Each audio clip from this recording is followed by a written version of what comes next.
la ràdio catalana de la cultura i l'esport.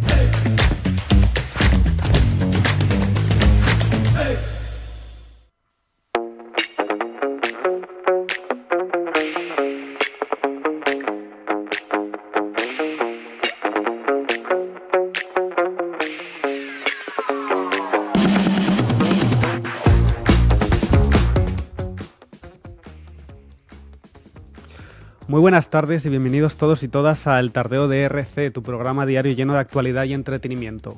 Son las 3 y 7 minutos y durante las próximas 2 horas veremos las noticias más destacadas del día, secciones llenas de curiosidades y buena compañía. Yo soy Manu Martínez y en esta primera hora me acompañan Montse Pardo y Jordi Marín, Executive and Senior Advisor, para hacer un repaso a la actualidad y hablar sobre todo lo relativo a la tecnología e innovación. A las 4 me acompañará Antoni Mateu, con quien hablaremos de sostenibilidad, de tecnología en la educación y de inteligencia artificial en el sector industrial. Arrancamos. Y vamos con un repaso de los titulares más destacados en materia de tecnología e innovación. DeepSeek, la IA china, no deja indiferente a nadie. Y seguimos con inteligencia artificial porque OpenAI anuncia que Deep Research, una nueva herramienta de investigación profunda, se unirá a ChatGPT. El Barcelona Supercomputing Center presenta el primer ordenador cuántico de España con una tecnología únicamente europea. Y por último, Tesla espera fabricar al menos 10.000 robots Optimus este mismo 2025. DeepSeek, la empresa china que está sacudiendo el mundo de la inteligencia artificial, mientras en Occidente se creía que desarrollar modelos avanzados requería miles de millones de dólares, ha demostrado todo lo contrario. ¿Podría China desafiar la hegemonía de Estados Unidos en inteligencia artificial? El modelo DeepSeek V3 ya compite con los mejores sistemas de IA del mundo, respondiendo preguntas, resolviendo problemas lógicos e incluso escribiendo programas informáticos con gran precisión. Pero cuando OpenAI presentó su modelo O3, DeepSeek reaccionó rápidamente lanzando DeepSeek R1, un sistema de razonamiento que ha puesto en alerta a la industria. Este avance ha generado incertidumbre en los mercados y entre los inversionistas estadounidenses. ¿Siguen siendo necesarias las enormes inversiones en centros de datos y chips especializados? Los expertos coinciden en que sí, pero la eficiencia demostrada por DeepSeek podría redefinir el futuro de la inteligencia artificial. Y mientras el gobierno de Estados Unidos limita la venta de chips avanzados a China, el ingenio de los investigadores chinos encuentra formas de sortear las restricciones. Esto podría cambiar el equilibrio de poder en la carrera tecnológica global. Algunos expertos advierten que si las grandes tecnológicas de Estados Unidos restringen demasiado el código abierto, podrían ceder terreno a China en el desarrollo de inteligencia artificial. Entonces, Jordi, buenas tardes. Hola, buenas tardes. Te pregunto, ¿cómo ha alegrado China esta DeepSeek y desarrollar una inteligencia artificial con una inversión mucho menor a la que lo han hecho otras empresas? Bueno, yo creo que hay dos factores. Por un lado, es verdad, y lo habéis dicho mientras estabais leyendo, ¿no? Que las restricciones de Estados Unidos a compartir determinadas tecnologías lo que ha hecho es que otros países, y en este caso China especialmente, pues se hayan espabilado, por decirlo así, ¿no? Y hayan puesto más imaginación, ¿no? y para desarrollar su propia tecnología. O sea, una cosa que que pretendían, ¿no? Que no llegaran a cierto nivel, lo que ha hecho es provocar que lleguen a otro nivel. Y yo creo que hay que tener en cuenta otro tema, ¿no? En China, aparte de la inversión, que es verdad que la proporción es mucho menor, en China también el Estado, la capacidad de tener datos, etcétera, etcétera, que seguramente es un factor o un elemento que no tenemos en cuenta, ¿no? Donde el Estado tiene una intervención muy importante en la economía y además hace muchos años que China hizo una apuesta, no hay privacidad, por decirlo así, ¿no? Y entonces eso ha implicado que muchos modelos de inteligencia artificial tengan un desarrollo mucho mayor, ¿no? Que los que tenemos aquí nosotros. Cuando tú quieres entrenar una inteligencia artificial para que llegue a un determinado nivel, necesitas mucha capacidad de datos. Aquí, en Europa sobre todo, pero también en Estados Unidos, hay un cierto marco legal vinculado a la privacidad de datos, etcétera, y eso nos restringe la capacidad de entrenamiento de esos elementos. En el caso de China, esto no es así, ¿no? Por tanto, la capacidad de sus motores de inteligencia artificial de llegar incluso más lejos trabajando con datos vinculados a la realidad es mucho mayor, ¿no? Sumamos ya dos elementos, ¿no? Uno que sería marcos jurídicos más laxos, por decirlo así, ¿no? Que permiten entrenamiento. Yo creo que el Estado, ahí no lo tenemos en cuenta, la inversión que puede estar haciendo el Estado detrás de todo esto no lo tenemos en cuenta. Y después, pues esa capacidad, ¿no? Cuando el hambre aprieta, por decirlo así, ¿no? La imaginación sale, y en este caso yo creo que es fundamental, ¿no? Ellos, un poco el desarrollo que han hecho es decir, bueno, si no tengo esa capacidad de acceder a unas tecnologías determinadas, ¿qué alternativas tengo? Y a partir de ahí, pues ahí ha salido DeepSeek o saldrán seguramente otras tecnologías que son súper avanzadas. Y después otro elemento diferencial también es que ellos están trabajando en open source, en abierto, ¿no? Están poniendo esa tecnología en abierto, y en el caso de Estados Unidos o de otros elementos, eso no es así, ¿no? Y eso, el ponerlo en abierto también facilita que otros puedan desarrollar sobre esa tecnología, etcétera, y por tanto acelerar mucho más el desarrollo de tecnologías, ¿no? Yo creo que eso es, para mí, visto desde fuera, y tampoco sin ser un gran experto en este ámbito concreto, para mí son los factores esenciales. Que haya ocurrido esto y que haya hecho tambalear un poco los equilibrios de los que veníamos, ¿no? Jordi, ¿qué impacto tuvo el lanzamiento del modelo DeepSeek en la industria de la IA? Bueno, yo creo que ha sido la sorpresa, ¿no? O sea, cuando veníamos del noviembre del 22, ¿no? El 23, sí. Me parece que cuando se lanzó OpenAI, ¿no? Que fue como la gran revolución, ¿no? El acceso a la inteligencia artificial por parte de... Y pensábamos, ¿no? Que había un cierto monopolio, ¿no? Que casi no había otro elemento. Después vimos que Google, que hacía muchos años que estaba trabajando, ¿no? También en este campo, lanzó Gemini, ¿no? Que es sería el equivalente del ChatGPT, pero con tecnología Google. Pensar que Google en su ámbito hacía muchos años que trabajaba en inteligencia artificial, pero seguramente no era tan conocido, no habían hecho tanto marketing sobre lo que estaban desarrollando. Pero pensábamos que estábamos aquí, ¿no? Que a partir de aquí había poca cosa más, ¿no? Y yo creo que la sorpresa ha sido, ¿no? Que hay una tecnología, como habíais dicho antes, ¿no? China, con capacidades parecidas, ¿no? A las que habíamos visto hasta ahora, y que además, pues con muchos menos recursos había obtenido eficiencia y capacidad de resolución muy parecidas a los otros. Eso ha generado, yo diría, una gran revolución, que es decir, en el mundo es posible desarrollar, ¿no? Herramientas de este tipo de inteligencia artificial muy cercanas a las capacidades de inversiones de miles de millones, con una capacidad mucho menor, y por tanto yo creo que abre una oportunidad en el mercado. Decir, oye, pues podemos acceder a estas tecnologías, hay capacidad para desarrollar estas tecnologías, y por tanto yo creo que es una gran oportunidad. ¿Qué pasa? Que en el mundo empresarial y en el mundo de las grandes tecnológicas, pues ha generado una explosión, ¿no? Incluso de los inversores, ¿no? Es decir, ostras, aquí nos ha costado miles de millones llegar a un punto determinado, y aquí con una inversión muy limitada han llegado a un nivel muy, muy parecido, ¿no? Bueno, pues eso genera una expectativa en el mundo de la inversión de decir, bueno, ¿qué va a pasar? Yo creo que podemos hacer el símil, ¿no? del mundo de Internet y las .com, aunque nos vamos un poco para atrás, ¿no? Pero cuando nació Internet también empezamos a ver, ¿no? Grandes inversiones, grande especulación con tecnológicas, y después vimos que salían otros elementos que tiraban atrás lo que habían hecho otros, etcétera, etcétera, y todo se puso en su lugar, ¿no? Yo creo que estamos empezando a estar en este tipo de momentos, ¿no? Es decir, ha habido dos que han lanzado grandes inversiones en IA, pero ahora vemos que es posible que otros lancen o pongan encima de la mesa empresas o herramientas o capacidades similares sin tanta inversión, ¿no? Yo creo que el mercado empezará a regularse en este sentido, ¿no? ¿Y por qué preocupa tanto al mercado estadounidense esta eficiencia demostrada por la IA china?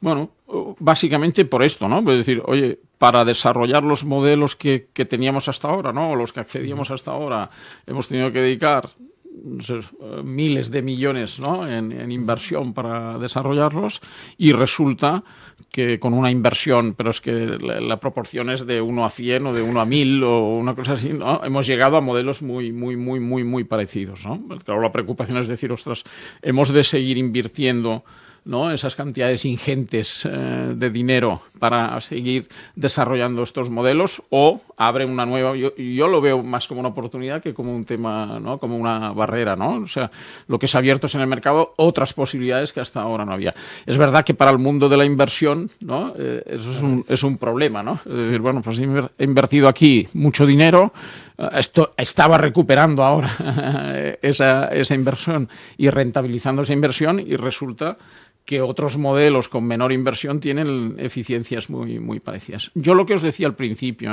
creo que hay un factor que no tenemos en cuenta, que es la intervención del Estado y todas las inversiones que hay alrededor de estos elementos por parte de China. Y por tanto, por decirlo así, las reglas, ¿no?, que utilizan unos y otros son muy distintas, ¿no? Yo creo que el inversor es verdad que se tiene que preocupar porque está saliendo una competencia y por tanto a lo mejor la rentabilidad que yo estaba obteniendo de esa inversión, ¿no?, que estaba haciendo en Estados Unidos, etcétera, etcétera, pues me está cayendo ahora porque me sale una alternativa, pero yo también creo que el mercado se irá autorregulando, ¿no? Si vosotros sois un usuario, y además las reglas como son distintas, por ejemplo, los temas de privacidad, en el caso de China no se tienen en cuenta. A lo mejor yo si utilizo una tecnología china en este momento, pues ostras, a lo mejor he de ser prudente, ¿no? ¿Qué estoy haciendo con esa tecnología china? ¿Dónde están mis datos? ¿Dónde van a parar mis datos? ¿Qué están haciendo con mis datos? Y a lo mejor, no sé, también tiene sus riesgos o sus interrogantes, pero estoy en otros marcos jurídicos que a lo mejor me dan más seguridad. Por tanto, yo creo que ahí empezaremos a ver cómo se va autorregulando, ¿no?, el mercado con esos elementos, ¿no? Hablábamos o hemos comentado Manu y yo las restricciones, ¿no?, por parte de Estados Unidos de los chips, ¿no? ¿Qué papel han jugado estas restricciones concretamente en el desarrollo de esta IA? Yo creo que es un factor fundamental, lo señalábamos antes, ¿no? Porque yo creo que cuando, me parece que fue con la administración Biden, ¿no?, que se restringió el acceso a los chips y a la tecnología estadounidense por parte de China, ¿no? Yo creo que eso realmente es el acelerador de que haya surgido esta tecnología hoy, ¿no? Es decir, ostras, no tengo acceso a esa tecnología que era fundamental para mí para seguir desarrollando mis modelos, tecnologías, etcétera, etcétera. He de buscar una alternativa, y China lo hizo, pues hizo una inversión fuerte en decir, bueno, qué tecnologías alternativas hay. Incluso puso a muchos investigadores y a muchos científicos a pensar en alternativas tecnológicas a esos chips. Y yo creo que hemos llegado aquí, precisamente, ¿no? Eso es lo del hambre agudiza el ingenio, ¿no? Yo creo que un poco ese ha sido el tema. Pero además, lo que os decía yo antes, yo creo que el Estado aquí tiene una intervención importante, es decir, no podemos quedar dependientes, ¿no?, de una tecnología foránea, en el caso de China, ¿no?, pues de Estados Unidos, como le pasa un pelín a Europa, que después supongo que hablaremos de ello, ¿no?, pero que le pasa un pelín a Europa ahora, ¿no? Es decir, soy muy dependiente de chips asiáticos o de otros chips. Bueno, pues hay temas de soberanía tecnológica, ¿no? Es decir, oye, tengo que hacer mi propia tecnología, tengo que invertir en mi propia tecnología, y en este caso, además lo han logrado con una eficiencia mucho mayor que el resto, ¿no? O sea, encontrar tecnologías alternativas, además en abierto, que son mucho más eficientes que las tecnologías que estaban desarrollando. Pero yo creo que, respondiendo a la pregunta, ha sido uno de los aceleradores, claramente, ¿no? Claramente. Y luego has repetido en diversas ocasiones que China, el gobierno en sí, ha tenido una gran participación o gran influencia al no tener todas estas restricciones. Sí.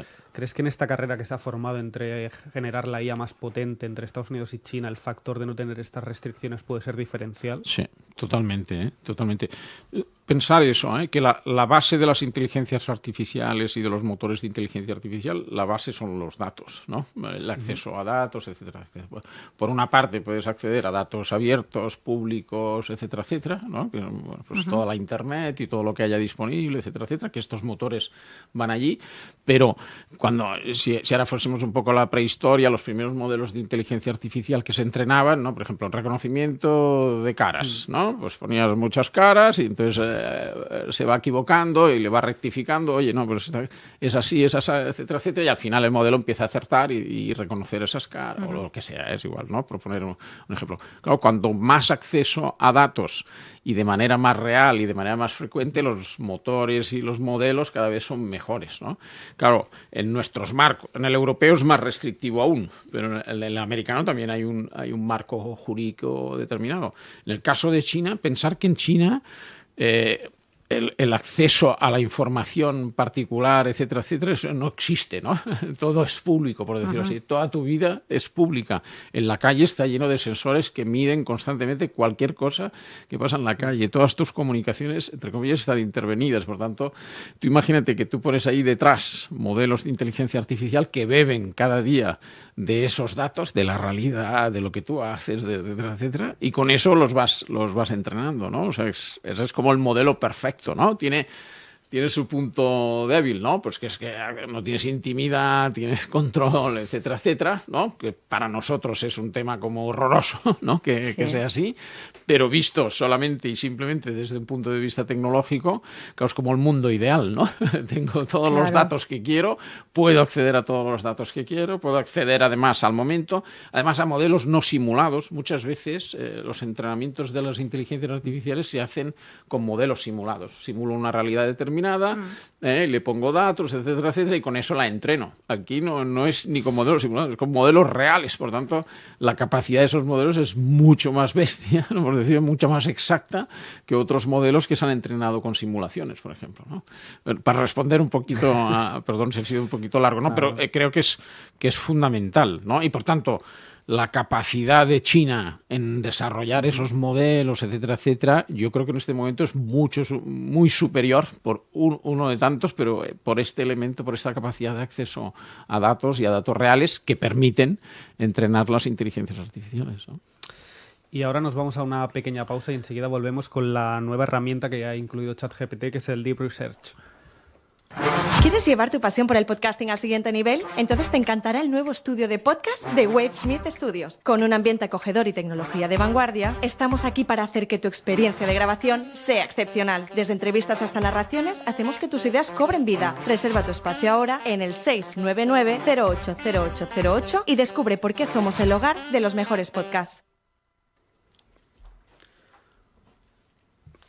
OpenAI contraataca en la carrera de la inteligencia artificial con el lanzamiento de Deep Research, una herramienta revolucionaria que amplía las capacidades de ChatGPT.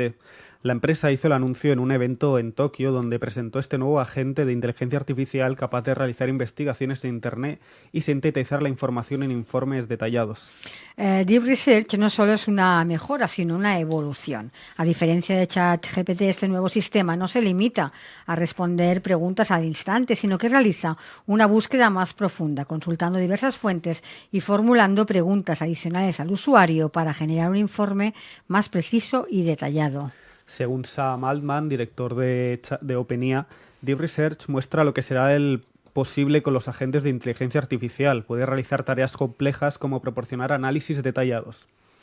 Sus aplicaciones son amplias, desde mejorar estrategias de venta y diseñar nuevos proyectos empresariales hasta asistir en investigaciones académicas y científicas. Sin embargo, esta innovación tiene sus limitaciones. Por ahora solo está disponible para los usuarios de la versión Pro de ChatGPT, con un límite de 100 consultas al mes. En el futuro se expandirá a las versiones Plus, Team y Enterprise antes de llegar a la versión gratuita. ¿En qué se diferencia Deep Research, esta nueva herramienta del propio ChatGPT? Yo creo que es una evolución, por decirlo, y que ya muchos están diciendo, ¿no? Que es la siguiente fase de este tipo de inteligencias artificiales, ¿no? ChatGPT, ¿cómo funciona hasta ahora? Pues le hacemos una pregunta y él busca los recursos básicos en las fuentes de información que le han dicho, más o menos, ¿no? Con el entrenamiento que ha tenido, y como sabemos a veces pues inventa, ¿no? Se inventa, pues siempre tiene que dar una respuesta y a veces se la inventa. La siguiente evolución, y que muchos hablan, y que yo creo que este es un ejemplo del paso que se da, que es la información contextualizada, ¿no? O sea, tener contexto, ¿no? Y la capacidad de una inteligencia artificial de ver el contexto en el que estamos preguntando, ¿no? Y por tanto, un poco esa fase sería, oye, yo no solo me preguntas, busco muchas fuentes de información e interpreto también un contexto determinado. Incluso, no sé si Deep Research exactamente, pero la evolución va hacia agentes que hablan con otros agentes, o sea, agentes de inteligencia artificial que están hablando con otros agentes, por decirlo así, con otras fuentes, etcétera, etcétera, y entre ellos hablan y acaban dando una respuesta determinada, ¿no? Yo creo que la evolución, y esto yo creo que es un paso más, ¿no? Es como una evolución hacia dónde vamos, ¿no? Esa capacidad de tener contextos, etcétera, etcétera, y la capacidad también de interactuar con otros agentes que hablen entre ellos, por decirlo así, que no es necesario que intervengamos nosotros con una pregunta, con no sé qué, sino que ellos mismos lanzan, ¿no? A lo mejor una pregunta a otra inteligencia artificial que le responde, y con eso interpretan el contexto, otras fuentes de información, una pregunta que han lanzado, y con eso pueden darte una respuesta más compleja, por decirlo así, ¿no? Que no es una respuesta inmediata, poco elaborada, sino que es una respuesta más compleja, ¿no? Yo creo que sería, y va por ahí, ¿eh? Jordi, ¿por qué dirías que OpenAI ha decidido lanzar esta nueva herramienta en este momento? Bueno, yo creo que es como una carrera, ¿no? Esto es como una carrera, ¿no? Como la carrera espacial en su momento, pues ahí estamos en esa carrera. Yo creo que esto hace tiempo que ya que se está trabajando, y yo creo que las siguientes evoluciones también, ¿no? Yo creo que la mayoría de estas empresas ya están trabajando en cosas que ni conocemos. Yo creo que estamos viendo la punta del iceberg, ¿no? Hay muchas cosas por detrás que se están trabajando, y yo creo que al ver que China estaba lanzando un OpenAI, por decirlo así, ¿no? Han dicho, ostras, sacamos ya la siguiente versión más compleja, ¿no? Con más capacidades, etcétera, etcétera. Y a lo mejor veremos que China lanza en breve, ¿no? Algo muy parecido, y los otros lanzarán pues otra, aparte de contextualizada, con no sé qué, ¿no? Yo creo que es una carrera tecnológica, ¿no? Y en el caso de OpenAI específicamente y de otros, es una carrera de mercado también, ¿no? De tener una capacidad de estar en el mercado, de tener la cuota de mercado, de no perder esa cuota, ¿no? Aquí hay un riesgo, ¿no? Si OpenAI de repente le sale un competidor, ¿no? Pues le salió Gemini y ahora le sale un competidor chino, pues la posibilidad de que mucha gente diga, ostras, pues esto del ChatGPT no es, oye, pues me voy al otro, porque a lo mejor es en abierto, a lo mejor no hace falta ni pagarlo, pues lo hago, ¿no? Más allá de los riesgos que decíamos antes, de datos, etcétera, etcétera. Pues yo creo que es una carrera de mercado también, ¿no? Es decir, ostras, pues no, voy a dar más valor a mis herramientas, voy a dar valores superiores, voy a presentar ya la siguiente evolución, y como tú has dicho, de momento está disponible en unas, ¿no? En los premium, por decirlo así, sí. En los pro y en los premium, por tanto son de pago, etcétera, etcétera, ¿no? Yo creo que también, o sea, hay una carrera tecnológica por un lado, pero también hay una carrera de mercado, ¿no? Y de cuota de mercado, ¿no? Y luego, ¿qué tipo de tareas complejas puede llegar a realizar esta herramienta? ¿O qué aplicaciones se le podría dar si yo fuese una empresa? Bueno, por ejemplo, tú piensas, por ejemplo, en este momento, hacer, por ejemplo, un informe de mercado, de competencia, etcétera, etcétera. Claro, tú ahora le puedes preguntar al ChatGPT, ¿no? Pues, oye, dame información de tal. Pero la respuesta que te dará es muy básica, ¿no? Claro. Pero tú imagínate que pongo el caso de una empresa, ¿no? Imagínate que tú quieres hacer un análisis continuo de la competencia de tu empresa o de tu mercado, de las cuotas, etcétera, etcétera. Con esta herramienta en concreto ahora tiene capacidad, ¿no? De acceder a más fuentes de información, de darte nuevas respuestas, de preguntarte, ¿no? Casi podrías hacer el plan, ¿no?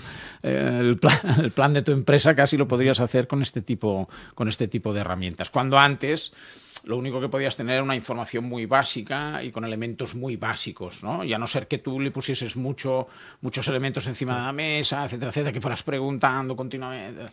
Estas herramientas tienen capacidad más complejas para responder a preguntas más complejas de manera más informada, por decirlo así, ¿no? Yo, si fuese una empresa este tipo de herramientas, pues bueno, pues a lo mejor decisiones de este tipo, análisis de mercado, análisis de competencias, planes estratégicos, ¿no? Lo único que es siempre la base, y eso siempre la base son los datos, ¿no? Los datos que tenga, los datos que accede, los datos que yo tenga, los datos que ponga encima de la mesa, etcétera, etcétera. Bueno, no es tan inmediato, pero sí que es verdad que podría dar respuestas más complejas a las preguntas que le hagamos, y además, a lo mejor, según el contexto que le demos, provocarnos preguntas para nuestra propia reflexión, ¿no? Y por tanto, avanzar en esa propia reflexión, ¿no? Jordi, si hablamos en general, ¿qué consecuencias está teniendo la IA en todo el sector empresarial? Bueno, yo creo que es uno de los cambios más disruptivos, ¿no? que estamos viviendo en todas las empresas. Yo creo que hay que mirarlo. Bueno, a nivel general es un cambio disruptivo y, por tanto, sí o sí tienes que adoptar este tipo de herramientas de inteligencia artificial, etcétera, etcétera, y tiene muchos impactos, en distintos ámbitos de la empresa. Por un lado, todo lo que sería todas las partes más mecánicas dentro de todo lo que es procesos, etcétera, etcétera, que son las herramientas de IA ahora permiten no solo automatizar esas tareas, ¿no? que sería una base, sino que permite además, por ejemplo, pues que tomen pequeñas decisiones, ¿no? en un proceso, etcétera, etcétera. Por tanto, eficientar mucho lo que sería el back office de la empresa. Ahí tiene un impacto muy importante y estamos viendo ya ejemplos de aplicación concreta y tienen, bueno, es espectacular los impactos que está teniendo. Por otro lado, todo lo que sería la relación con tu cliente, ¿no? Si cogiésemos la cadena de valor de una empresa, pues tendríamos la parte más de back office, de procesos internos, etcétera, etcétera. Ahí tiene un impacto tremendo, incluso en análisis financiero, bueno, etcétera, etcétera, para no estar ahí mucho rato. Toda la parte de lo que tiene que ver con cliente y la relación con cliente, tanto a nivel de marketing como de mejora de la relación con tu cliente, de la personalización de servicios, etcétera, etcétera. Ahí tienes, ¿no?, la tira de aplicaciones que pueden aumentar. O sea, por un lado podrías tener eficiencia, por este lado puedes tener mayor capacidad de servicio y, por tanto, mayor capacidad de tener más mercado, vamos a decir así. Y después, para mí, la otra, así por ponerlo en grosso modo, hay muchos elementos que podríamos estar mucho rato aquí hablando. Para mí el otro elemento importante será todo lo que afecta a las personas, ¿no?, y a la productividad de las personas, que será todo un campo. Por un lado, aquí tendremos muchos elementos. Uno, todo el mundo de manera transversal, no afecta a unos o a otros, sino que afecta a todas las personas. Necesitan formación en inteligencia artificial y cómo usar esa inteligencia artificial para beneficio de su empresa, de su puesto de trabajo, etcétera, etcétera. Por otro, tendremos efectos en nuestras estructuras. Puede ser que sobre gente, ¿no?, porque la inteligencia artificial sustituirá mano de obra, pero por otro genera nuevos puestos o nuevos, yo qué sé, a lo mejor necesito ingenieros de datos o necesito a lo mejor nuevos puestos. Por tanto, a nivel de política de empresa, también tendré que pensar cómo afecta a mi estructura, ¿no?, y cómo voy a balancear esta estructura, qué formación tengo que hacer, qué tipo de estructura necesitaré en el futuro con estos elementos, etcétera, etcétera. Por lo tanto, yo creo que es un tema estratégico de empresa, sí o sí, que por simplificarlo muchísimo puede afectar, por decirlo así, a la eficiencia interna, a la relación con mi cliente, mi mercado y la capacidad que tengo de estar en ese mercado, de tener leads, de marketing, etcétera, etcétera. Y por otro, para mí están las personas y el efecto en las estructuras de personas. Por tanto, es un tema de consejo de administración, de dirección general, de incorporarlo, de tenerlo, de empezar a pensar cómo lo voy a aprovechar. Bueno, empezar a actuar, porque si no ya más tarde, no solo pensar, sino actuar.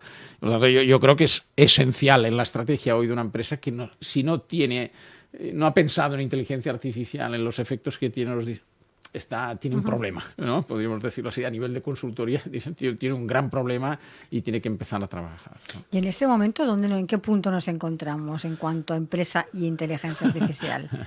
Bueno, yo creo, o sea, el impacto de que hay que hacer algo, yo creo que ya lo tenemos sabido, ¿eh? Ahora, ¿dónde estamos? ¿Estamos practicando ya o no? El impacto de que hay que hacer algo, yo creo que sí, ¿no? Que ahora todo el mundo ha dicho, ostras, hay que hacer, y lo pasa que la gente va muy perdida, yo creo, aún, ¿no?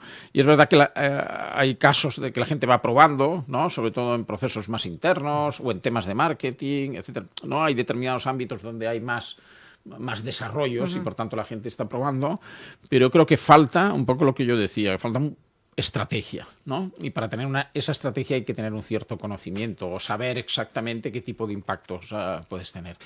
Para mí sería el gran tema, ¿no? O sea, a nivel estratégico, igual que incorporamos, yo qué sé, pues a otros temas en la estrategia o factores externos que nos influyen, ¿no?, geopolíticos, o si según qué mercado estemos, pues estamos atentos, yo qué sé, al cambio de moneda o no sé qué, pues hay que incorporar la inteligencia artificial dentro de la estrategia. Y yo ahí creo que estamos en el punto -1, por decirlo así, ¿eh? Sobre todo hablando de la pyme, ¿eh? No hablo de las grandes empresas, que eso la mayoría ya lo tienen descontado también, pero la pyme yo creo que falta mucho. Se han hecho pruebas, se han hecho cositas, pero aún hay como ese desconocimiento o confusión, ¿no? De, ostras, esto verdaderamente vale la pena. Bueno, a lo mejor no va a pasar nada, o ya vendrá, o ya haremos cosas, ¿no? No, hay que empezar ya.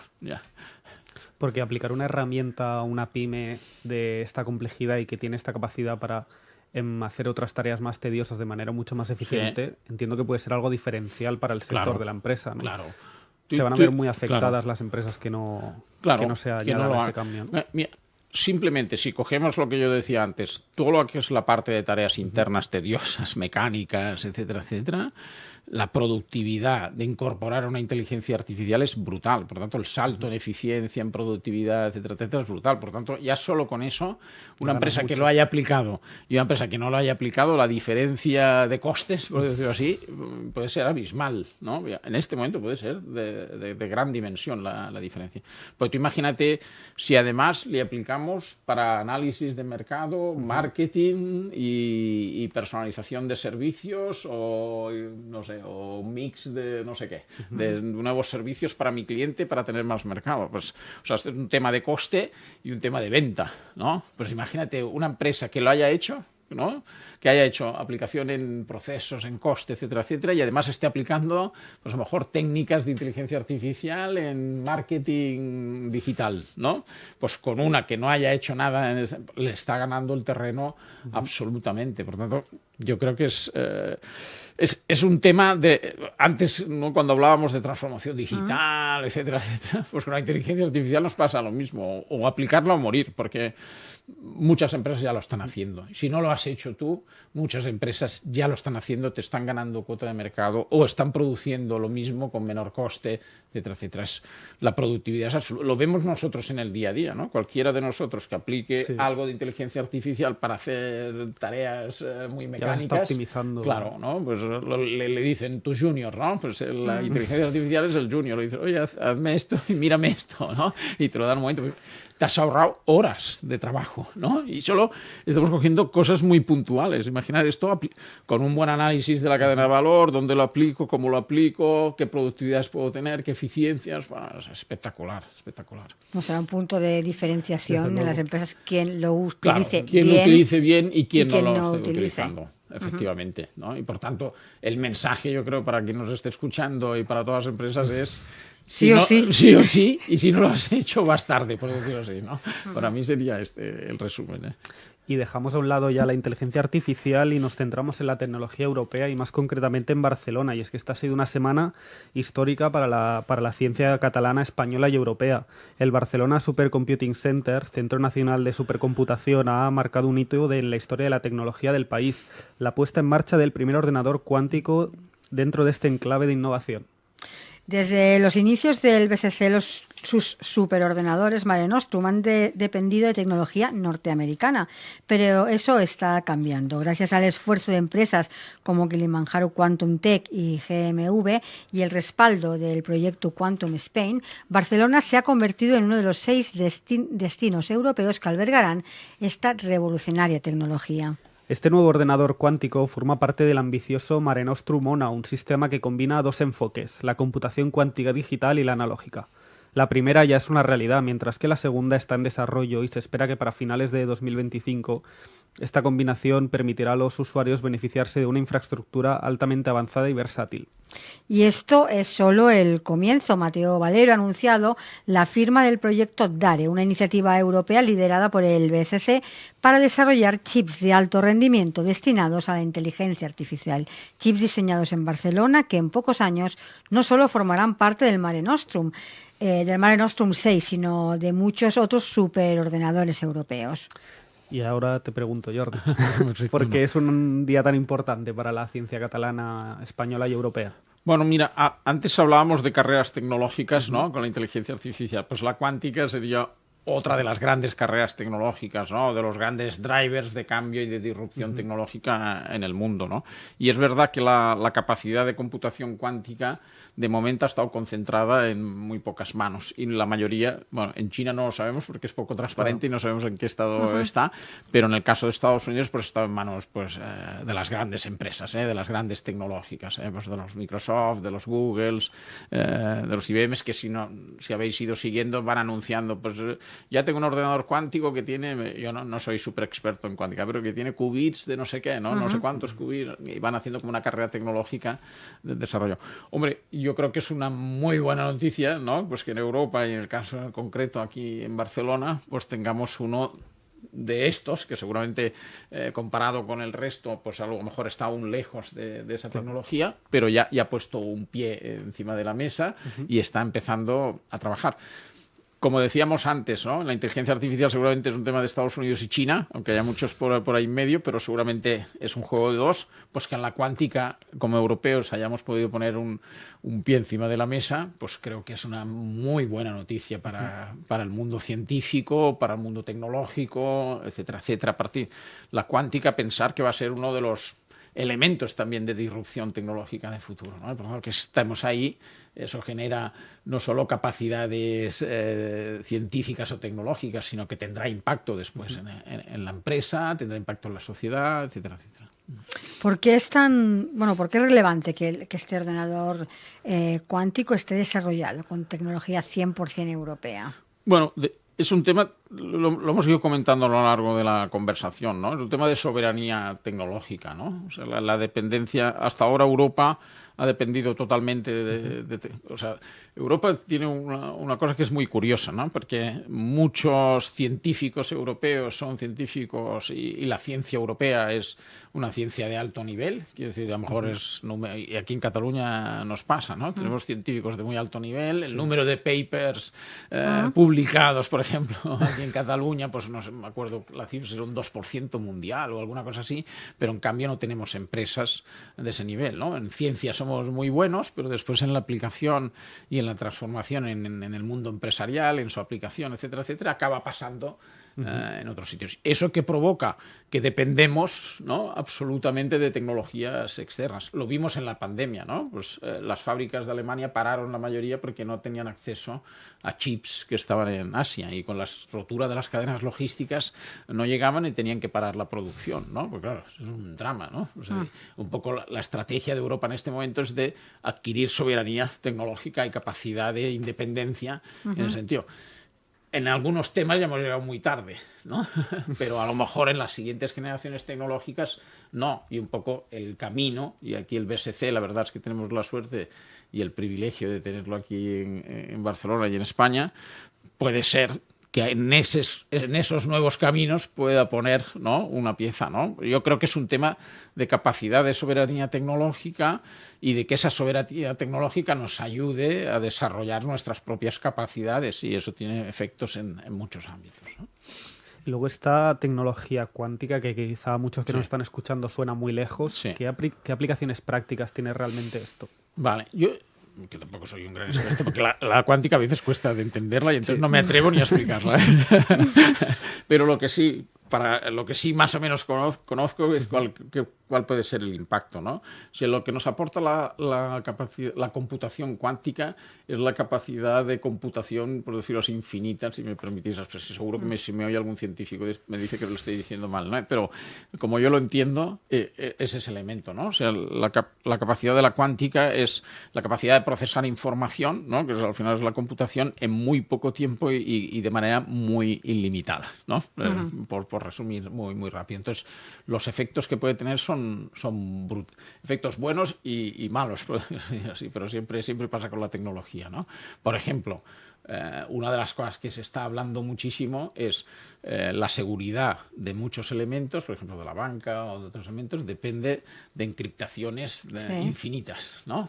Pues lo que dicen es que cuando los superordenadores cuánticos estén en marcha, serán capaces de descifrar esas cadenas de encriptación en segundos o en milisegundos, ¿no? Cuando ahora cualquier ordenador o superordenador, etcétera, etcétera, pues no puede o tiene dificultades reales para poderlo hacer, ¿no? Pues la cuántica introducirá esos elementos. Claro, eso sería desde el punto de vista negativo los problemas de seguridad que podemos tener en el futuro. Eso iba a preguntar yo, todo esto, la ciberseguridad, eso jugará un papel. Por eso hay una cierta carrera tecnológica de control, de soberanía, etcétera, etcétera.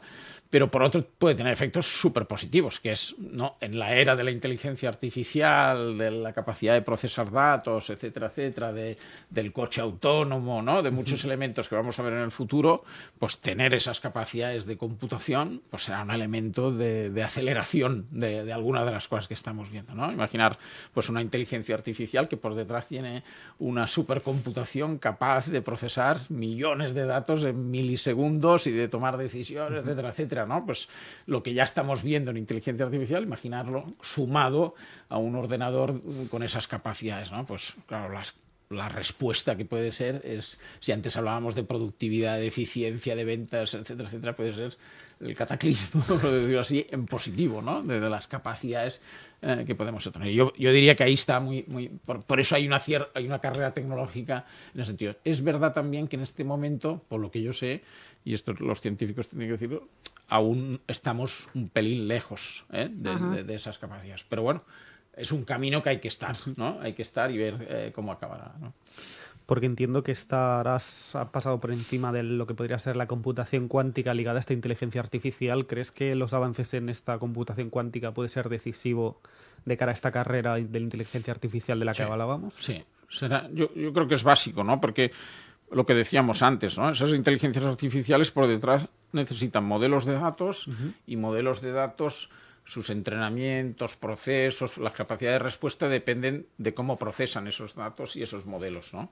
Claro, si tú por detrás le metes una supercomputación y de ese nivel, ¿no? Que estamos hablando de capacidades de computación casi infinitas, aceleradas, etcétera, etcétera, etcétera, pues claro, estás potenciando esas herramientas de inteligencia artificial al extremo, ¿no? Y por tanto la capacidad de respuesta, etcétera, etcétera. Por tanto, todas las cosas que antes veíamos, ¿no? O que íbamos hablando de inteligencia artificial, es como si las empujaras, ¿no? Y les dieras muchas más capacidades de las que tienen ahora. Por tanto, yo creo que son esas. La inteligencia artificial ya está, ya la vemos, ¿no? Y va evolucionando, ¿no? Con lo que hemos ido viendo. Pero si encima por detrás le metes capacidades de supercomputación infinita, por decirlo así, pues claro, veremos saltos muy importantes. Imaginad todas las aplicaciones del día a día que ya vemos potenciadas por una capacidad de supercomputación, ¿no? Pues bueno, yo creo que entramos en otra era, ¿no? Por decirlo así, entramos en una era. Por otro, tenemos la suerte de verlo, ¿no? Que seguramente son de las grandes revoluciones, ¿no? De la historia del hombre, seguramente de las fundamentales, ¿no? Y ahora vamos con una pequeña pausa y volvemos enseguida con Tesla y su robot Optimus. ¿Has escuchado hablar de J-Race Productions? Sí, son los magos detrás de esos vídeos tan creativos, ¿verdad? Exacto, pero no solo eso. También son expertos en vídeos musicales, organizar eventos y mucho más. Wow, suena como la solución perfecta para mi próximo proyecto. Definitivamente lo es. Deja que J-Race Productions haga tus ideas realidad. Contáctalos hoy mismo al 699-080808 y prepárate para impresionar. Después de un 2024 complicado en el sector automovilístico, Elon Musk ha vuelto a centrar toda su atención en la robótica como una pieza clave para el futuro de su compañía. Durante la presentación de resultados del cuarto trimestre de 2024, Musk anunció que Tesla planea producir miles de robots Optimus este año, aunque reconoció que la meta de 10.000 unidades podría no cumplirse en su totalidad. Actualmente los prototipos de Optimus ya están operando en fábricas de Tesla, aunque en su mayoría bajo teleoperación. Sin embargo, la compañía trabaja en mejorar su autonomía y en aumentar la producción. Musk afirmó que Optimus podría convertirse en el mayor generador de ingresos de Tesla a largo plazo y detalló que la empresa ya ha desarrollado una línea de producción capaz de fabricar 1.000 robots al mes, con el objetivo de escalar a 10.000 unidades mensuales. Para 2026, Tesla planea vender Optimus a terceros con un precio estimado de unos $20.000 una vez que la producción alcance el 1.000.000 de unidades anuales. Musk también destacó la ventaja de los robots humanoides sobre las máquinas especializadas, ya que su diseño permite operar en entornos pesados con humanos sin necesidad de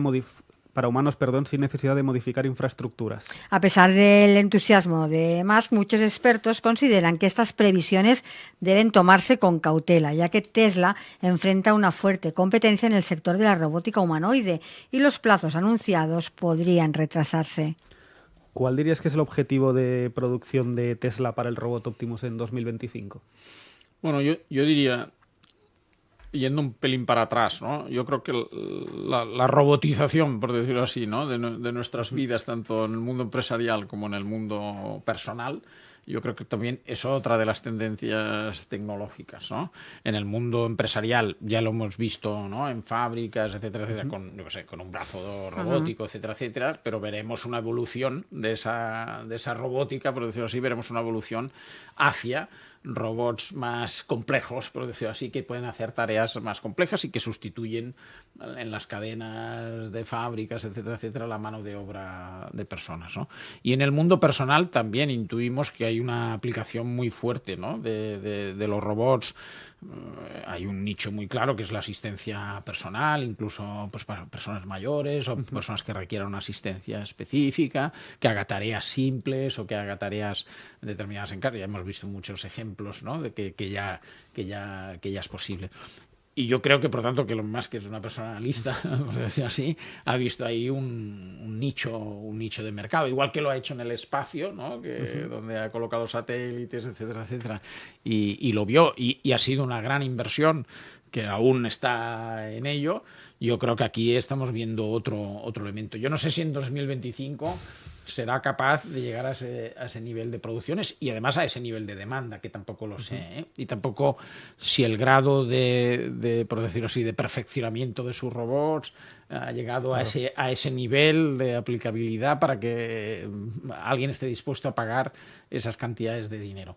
Pero que hay una tendencia clara y que además él ha demostrado, por ejemplo, cuando los Teslas los sacó, es una persona que además trabaja con la prueba y error constante, ¿no? En sus con los cohetes se ve mucho. Con los cohetes se ve, ¿no? O sea, él ve un ámbito de mercado o tal, empieza por ahí y le da igual, entre comillas, empezar, que el cohete pues no vaya y pues mañana irá. En cambio, otras compañías no salen al mercado hasta que ven que su máquina su o filosofía es prueba error, ¿no? Por tanto, yo creo que va por ahí ese anuncio, ¿no? Es decir, bueno, es igual, a lo mejor no está al 100%, pero yo voy a salir al mercado y voy a pegar y voy a estar ahí, ¿no? Yo creo que es un poco donde estamos en este momento, ¿no? ¿Qué tipo de tareas se espera, ¿no? Que podamos ver en el Optimus ser más eficiente? ¿Está pensado para...? Yo creo, y hablando en general, no solamente del Optimus, sino de ese tipo de robótica, ¿no? Yo creo que hay esos dos mundos, ¿no? En el mundo empresarial, pues la robotización de todas las partes más mecánicas, etcétera, etcétera, ¿no? Que yo creo que es o sea, la industria 4.0 ya la hemos visto, ¿no? Ya hemos visto aplicaciones, pero yo creo que es como el siguiente nivel, ¿no? Y allí, claro, la eficiencia es espectacular, la capacidad de menos errores, etcétera, ¿no? Tenemos muchos elementos de este tipo que pueden aportar. Y en casa, yo creo que ahí hay un reto y, bueno, ahí es donde yo creo que veremos más desarrollos en el futuro, ¿no? Que es la robótica en casa. No, bueno, vimos primero el aspirador que va solo, ¿no? por casa, que sería como el punto -1, ¿no? De esa robotización, pero ya hemos visto cosas, ¿no? Ya hemos empezado a ver cosas. Pues imaginar que en casa tenemos un robot que nos hace tareas simples, ¿no? O las del día a día, yo qué sé, pues desde limpiar hasta, yo qué sé, a lo mejor ir a comprar alguna cosa y traer, ¿no? Cosas que a nosotros, es como con la inteligencia artificial cuando lo hemos visto, ¿no? Que por dónde hemos empezado, por tareas muy simples, por tareas muy mecánicas, antes decías, bueno, ¿no? Por tareas muy tediosas, etcétera, etcétera. Pues la robotización puede aportar ahí. Yo creo que después iremos viendo, ¿no? Pues asistencia personal, cuidados, ¿no?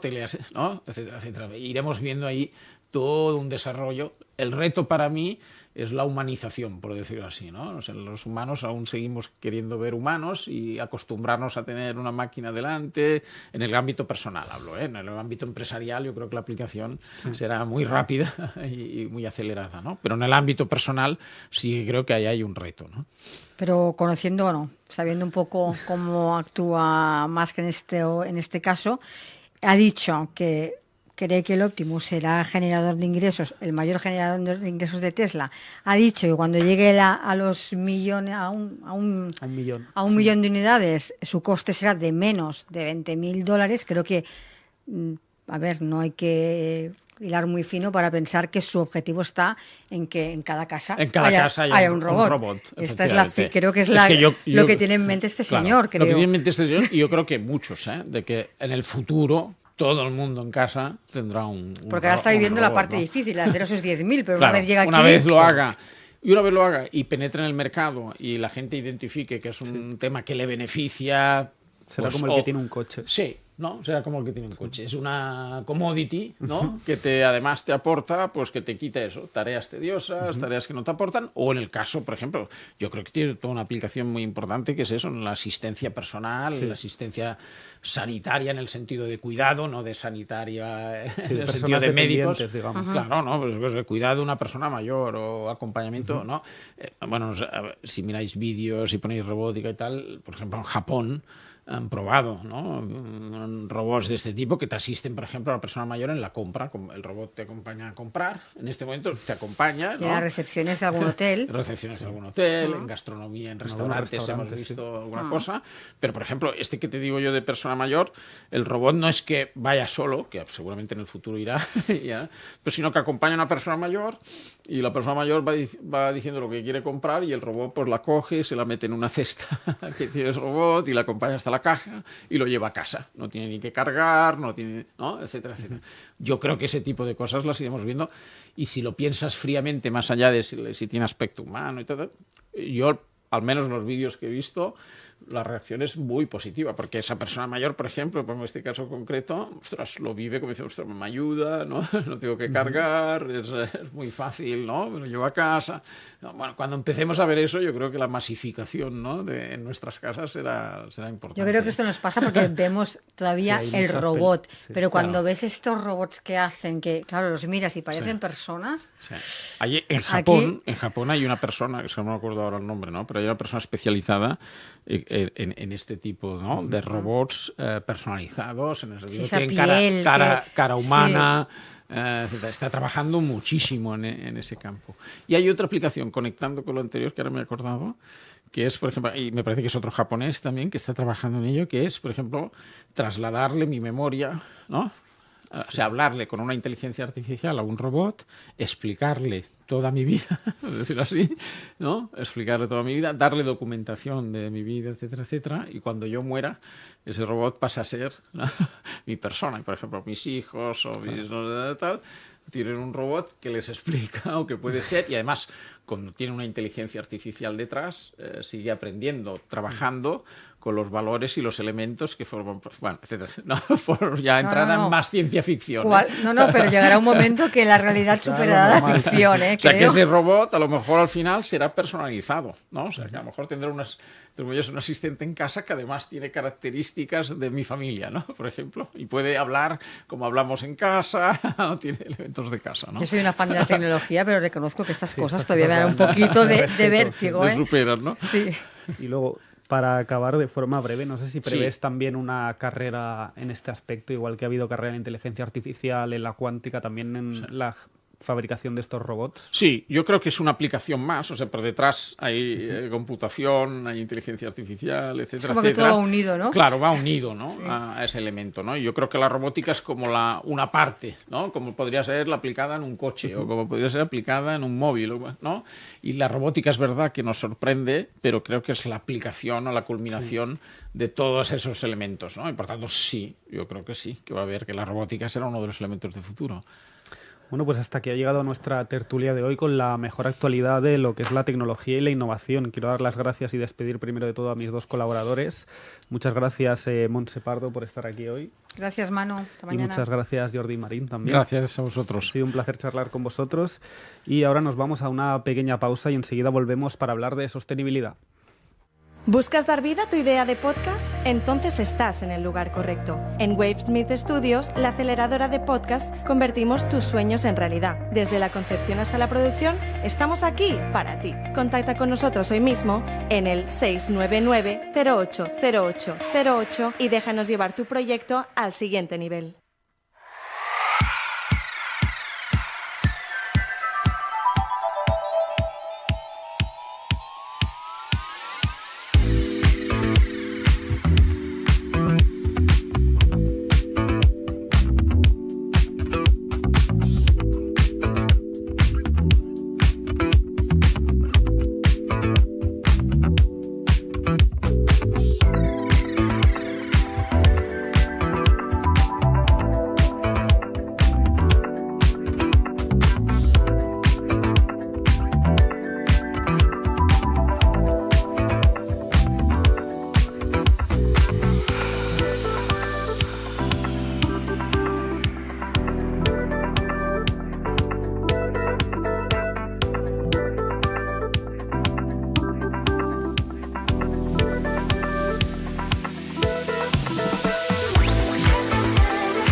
arrancamos ya con nuestra sección de sostenibilidad, pero primero quiero saludar a Antoni Mateo, que me acompaña. Buenas tardes. Buenas tardes. Cuando la lucha contra el cambio climático llama a la puerta, lo cambia todo, incluso en los espacios educativos. En un mundo cada vez más consciente del cuidado del medio ambiente, surgen iniciativas para poder tener espacios mucho más sostenibles. Desde el uso de materiales naturales y respetuosos con el medio ambiente hasta la implementación de tecnologías de ahorro energético, incluso como el aislamiento térmico, los sistemas de renovación del aire, todo ello está diseñado para sentar las bases de la educación del futuro, incluso en los detalles más pequeños. Para hablar de todo esto, tenemos aquí a la directora general del Grupo ECB, Ana Forn, que lidera una propuesta de economía circular aplicada a las aulas. Bienvenida y muchas gracias por estar aquí con nosotros. Buenas tardes, muchas gracias por invitarme. Bueno, lo primero de todo que te queremos preguntar es ¿qué es el Grupo ECB y cuál es la labor que lleváis a cabo? Pues Grupo ECB es una empresa de diseño y arquitectura que trabaja para transformar espacios de trabajo, de aprendizaje, de vida en los 3 sectores principales de actividad en los cuales operamos, que es el sector educativo, los espacios para las personas mayores y oficinas para empresas y corporaciones. Nuestra propuesta es una propuesta que parte del proyecto y del análisis de las necesidades reales de las personas que están en cada uno de estos espacios. Realizamos los trabajos y las obras de transformación de estos espacios y suministramos el equipamiento adecuado para cada uno. Y luego, ¿cuál es la labor realmente del Grupo ECB? A través de esta transformación de estos espacios, mejorar la vida de las personas que trabajan, estudian o viven en estos espacios, ¿no? Nuestro propósito es transformar espacios para cambiar la vida de las personas. Uno de los proyectos que ahora mismo están encima de la mesa es CETOC, que se centra en la circularidad consciente, tanto de economía como incluso de aprendizaje en el sector educativo. ¿Nos podrías explicar en qué consiste? Sí, este es un proyecto que le tenemos mucho cariño porque es un proyecto muy enfocado al sector educativo porque parte de cómo utilizar mobiliario en desuso para transformarlo, rediseñarlo y volverlo a las aulas una vez transformado. Y a la vez formar a los alumnos en los procesos de reciclaje de material de plástico para poder utilizar, para poderles enseñar cómo a partir del reciclaje del plástico se pueden hacer tableros que se utilicen para hacer este restyling de este mobiliario. ¿Y en qué consiste ese proceso de reciclaje al completo? Es decir, desde que se cogen las materias primas, cómo se procesa y después cómo llega eso implementado a las aulas. Pues se utiliza plástico de lo que se llama postconsumo. Una parte de este plástico postconsumo podrían ser envases de productos de limpieza o otras cosas. En concreto, para este mobiliario, imaginemos que tal como está concebido el proyecto, no tendríamos suficiente plástico con el que recogeríamos de las aulas para poder hacer tableros para cambiar una aula completa, ¿no?, de 25 o 30 alumnos. Y se utiliza cajas de fruta. También porque hemos buscado intentar unificar colores y tonos, ¿no?, para ponerlo en el mercado, pero se utilizan cajas de fruta postconsumo. De plástico, entiendo. De plástico, sí, cajas de plástico en desuso, en rotas, en fin, que se trituran. Se limpian primero, se trituran. Con este plástico triturado se hace la mezcla que decidimos, pues, de colores para cada cliente que nos pide, ¿no? Se colocan en unas planchas, estas planchas se compactan, se aplica calor y se fabrica un tablero.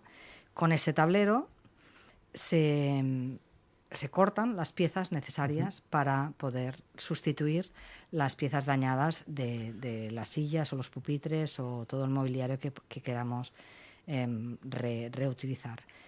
También la estructura pues se decapa y se repinta un poco a juego, ¿no?, con el diseño que hayamos hecho de cada pieza. Es decir, que lo que cogéis es material ya usado, para coger el esqueleto de las sillas de las mesas, cogéis las cajas de fruta y los plásticos que los propios alumnos y padres os dan desde las aulas, y con eso fabricáis el plástico. Claro, del mismo modo que Grupo FB es una iniciativa local, ese procesado del material se lleva a cabo dentro del territorio español. Sí, para hacer este proyecto nosotros podíamos haber decidido buscar un proveedor, que los hay, internacionales, que hacen tableros de plástico, quizás con un acabado mucho más pulido.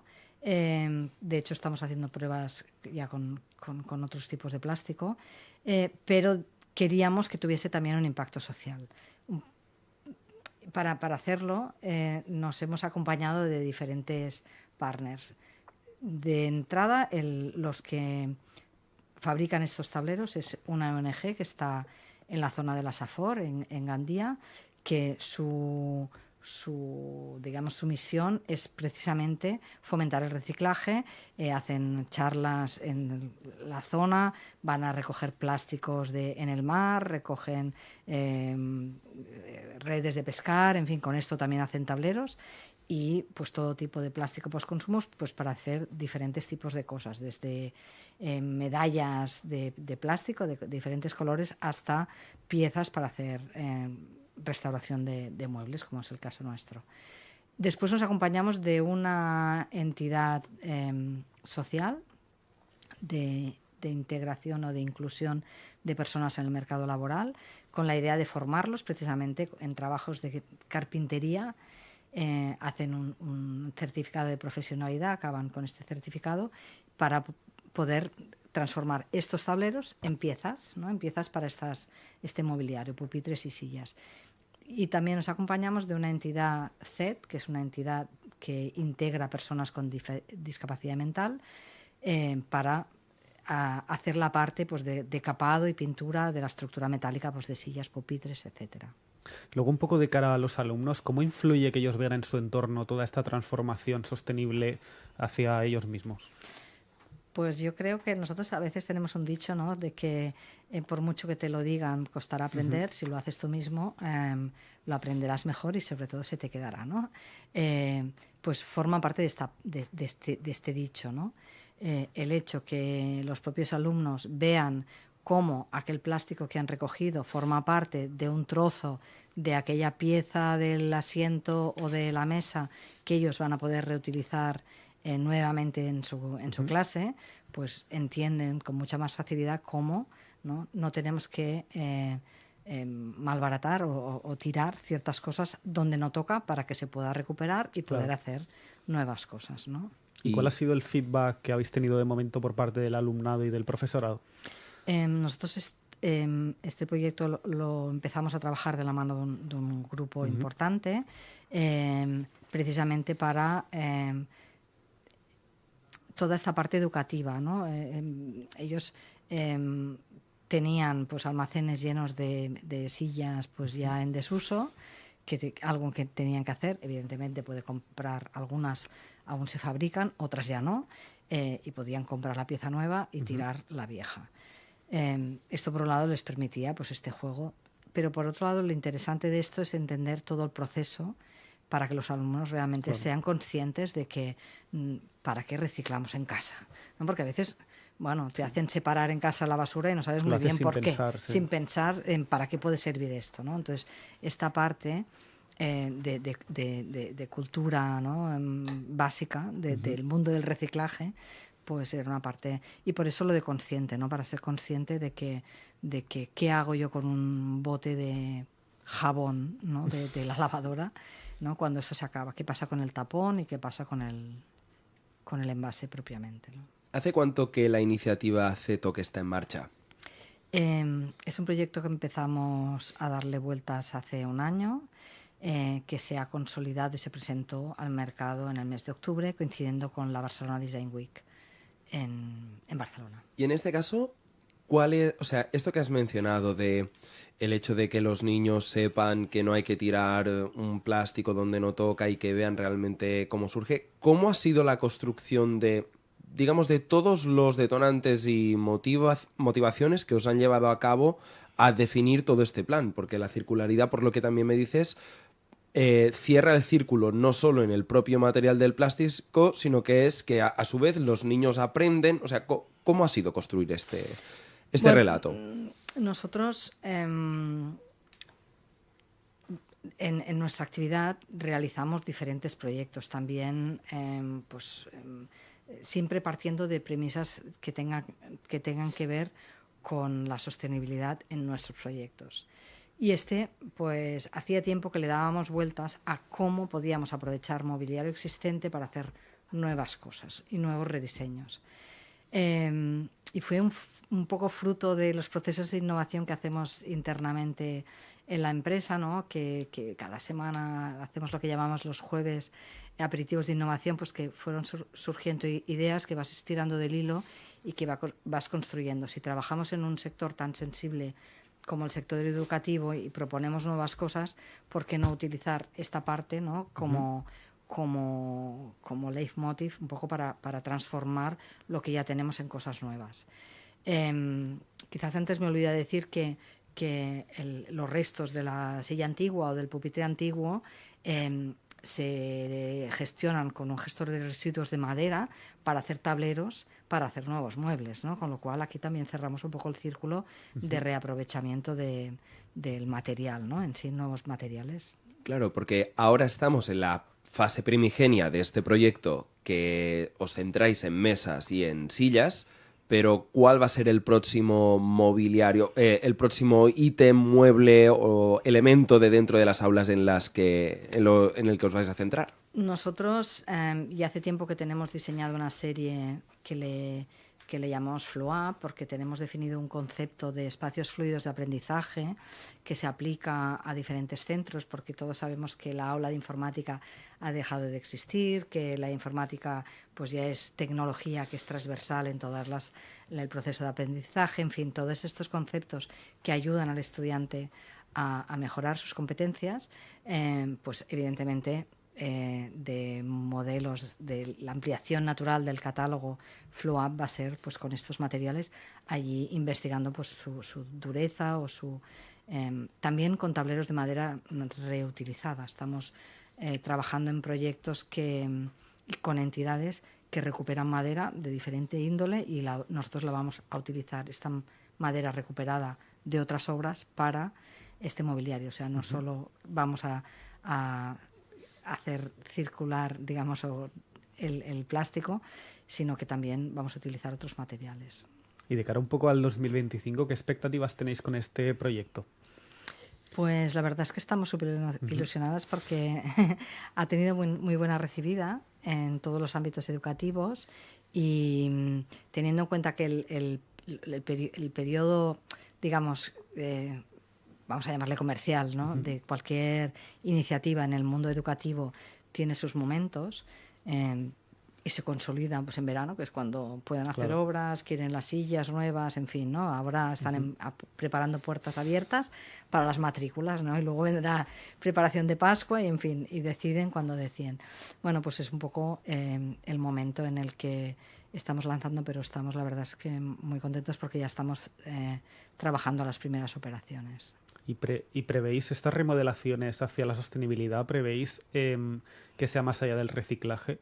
¿Enfocaros también más pues un poco en la climatización y todas estas cosas? Sí, a ver, nosotros ya hace años que trabajamos en este sentido. De hecho, tenemos muy claros los criterios de responsabilidad social.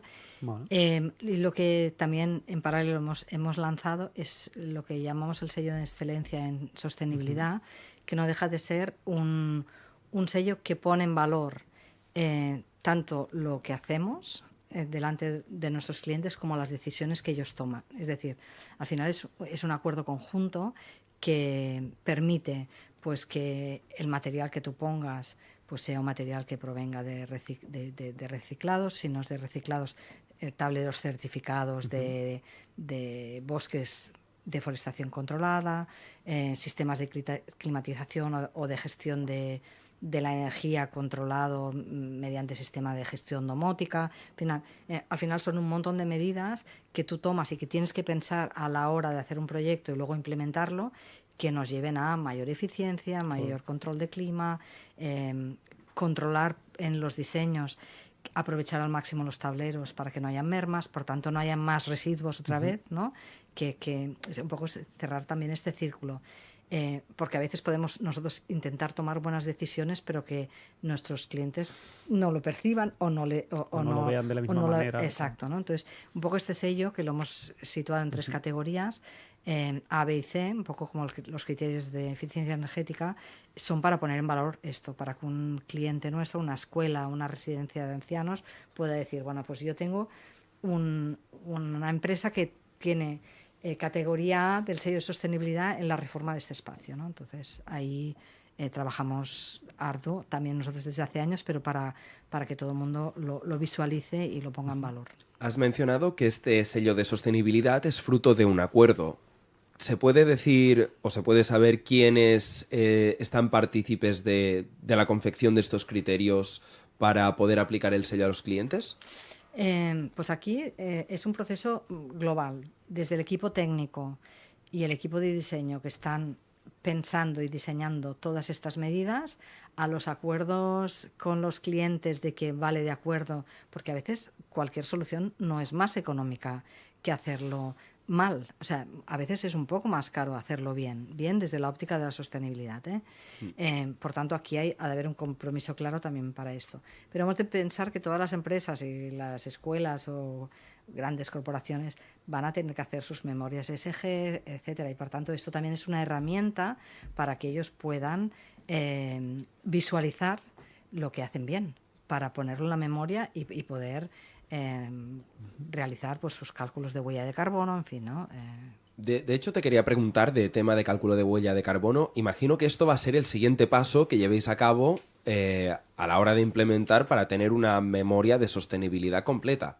Sí, de hecho, nosotros estamos trabajando no solo en lo que es la huella de carbono de la transformación del mobiliario de una aula tipo, sino que también en la huella de carbono de las reformas, porque claro, una reforma tiene una parte de derribo, tiene una parte de construcción con diferentes materiales, entonces incluso el propio cemento que se usa no está exento de liberar CO2 debido a su propia producción. Entonces ahí estamos primero evaluando nuestros proyectos ya ejecutados para ver qué impacto tienen y cómo aquellos que ya pensamos que son top, ¿no? Pues cómo pensamos en cómo mejorarlos, depende de la huella que, ¿no? O sea, el cálculo, estamos trabajando en ello, de hecho, fuimos beneficiarios de unas ayudas de la Generalitat, del cupón Green, y lo estamos utilizando precisamente para todo esto, ¿no? Y estamos analizando uno de los proyectos que acabamos el año pasado. Bueno, Ana, muchísimas gracias por venir y por hablarnos pues de esta iniciativa tan bonita. No tenemos tiempo para más, por desgracia. Gracias a vosotros por invitarme. Así que muchas gracias por venir. Y ahora nos vamos nosotros a una pequeña pausa y dejamos de un lado la sostenibilidad y luego nos centraremos en la inteligencia artificial y la educación. ¿Has escuchado hablar de J-Race Productions? Sí, son los magos detrás de esos vídeos tan creativos, ¿verdad? Exacto, pero no solo eso. También son expertos en vídeos musicales, organizar eventos y mucho más. ¡Wow! Suena como la solución perfecta para mi próximo proyecto. Definitivamente lo es. Deja que J-Race Productions haga tus ideas realidad. Contáctalos hoy mismo al 699-080808 y prepárate para impresionar.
Y nos adentramos ahora en el panorama educativo, pero con una propuesta transformadora de la mano de la inteligencia artificial.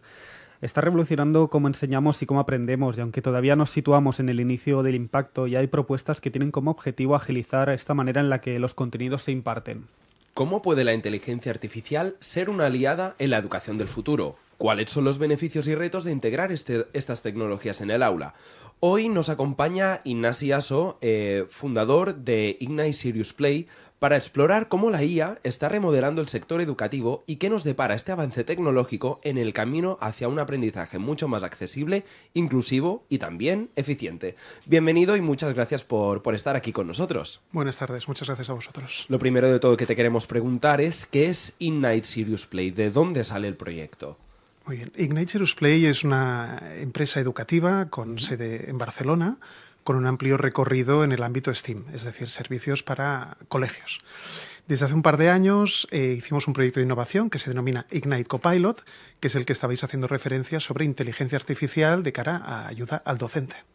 Correcto. Los objetivos de Ignite Copilot, ¿nos podrías detallar un poco más en qué consisten? Sí, tanto.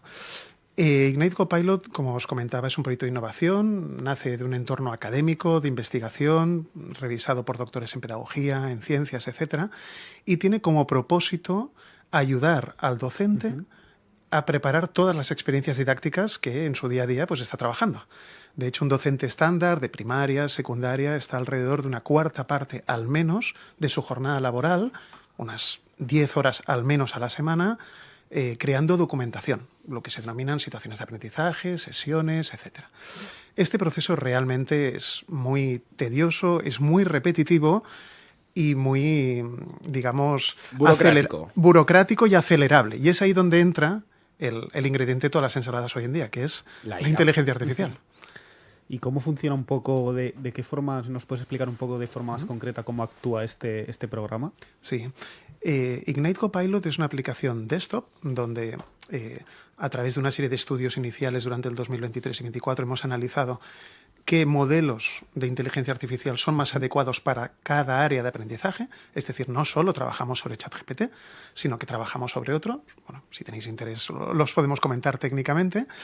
Y a partir de allí, con una entrada de datos estructurada por parte del docente, es decir, pues mira, quiero crear una situación de aprendizaje para alumnos de sexto de primaria, para que comprendan el proceso químico de la fotosíntesis. Además, quiero que hagan una infografía o un podcast en lengua inglesa. Una serie de parámetros, y además porque el docente ya sabe qué es lo que les motiva a los alumnos y con qué producto quieren aprender esa unidad didáctica, crea ese entorno de datos iniciales de una manera transparente, sin hacer prompting, o sea, de una manera muy usable, entrando en una serie de datos, competencias específicas, saberes básicos, bueno, todo lo que marca la reglamentación LOMLOE, aprieta play y ya le hace una primera propuesta, la inteligencia artificial de Ignite Copilot. Claro, aquí hay una cosa que creo que es importante que maticemos, sobre todo de cara para nuestros oyentes que no están familiarizados del todo. ChatGPT está conectado a la inmensidad de Internet, pero tú has mencionado que la entrada de datos que utiliza el modelo de lenguaje para generar la información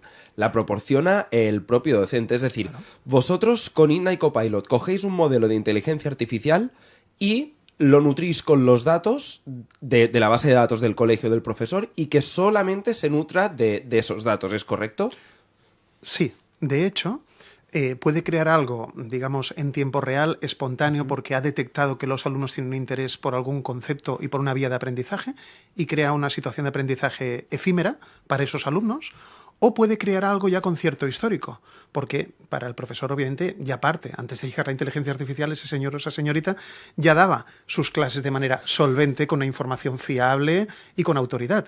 Con lo que a Ignite Copilot le puede subir, para que me entendáis, un Excel, un PDF ya con autoridad, para que esa estructura de situación de aprendizaje sea en base al archivo que yo ya utilizaba otros años. Con lo que los dos escenarios son posibles. Claro, porque de esta manera se ahorra muchísimo más tiempo en la parte de verificación de datos, porque si hablamos de inteligencia artificial generativa, hay un profesor y un ponente que me gusta mucho, que es Enrique San Juan, que decía que la IA generativa a veces alucina porque tienes que estar tú detrás verificando los datos. En este caso, también se ahorra tiempo por esta parte. Claro, por supuesto. Ya tenemos un modelo donde Una vez entrados los datos, se procesa en el esquema y en el formato que le va bien pues para el time to teaching, o sea, para que ya pueda ir a dar clase con esa estrategia y esa secuencia didáctica, pero lo que os cupe en un primer momento internamente el algoritmo, lo pasamos por otros 2 modelos de lenguaje. ¿Cuáles para son? acabarlo de depurar?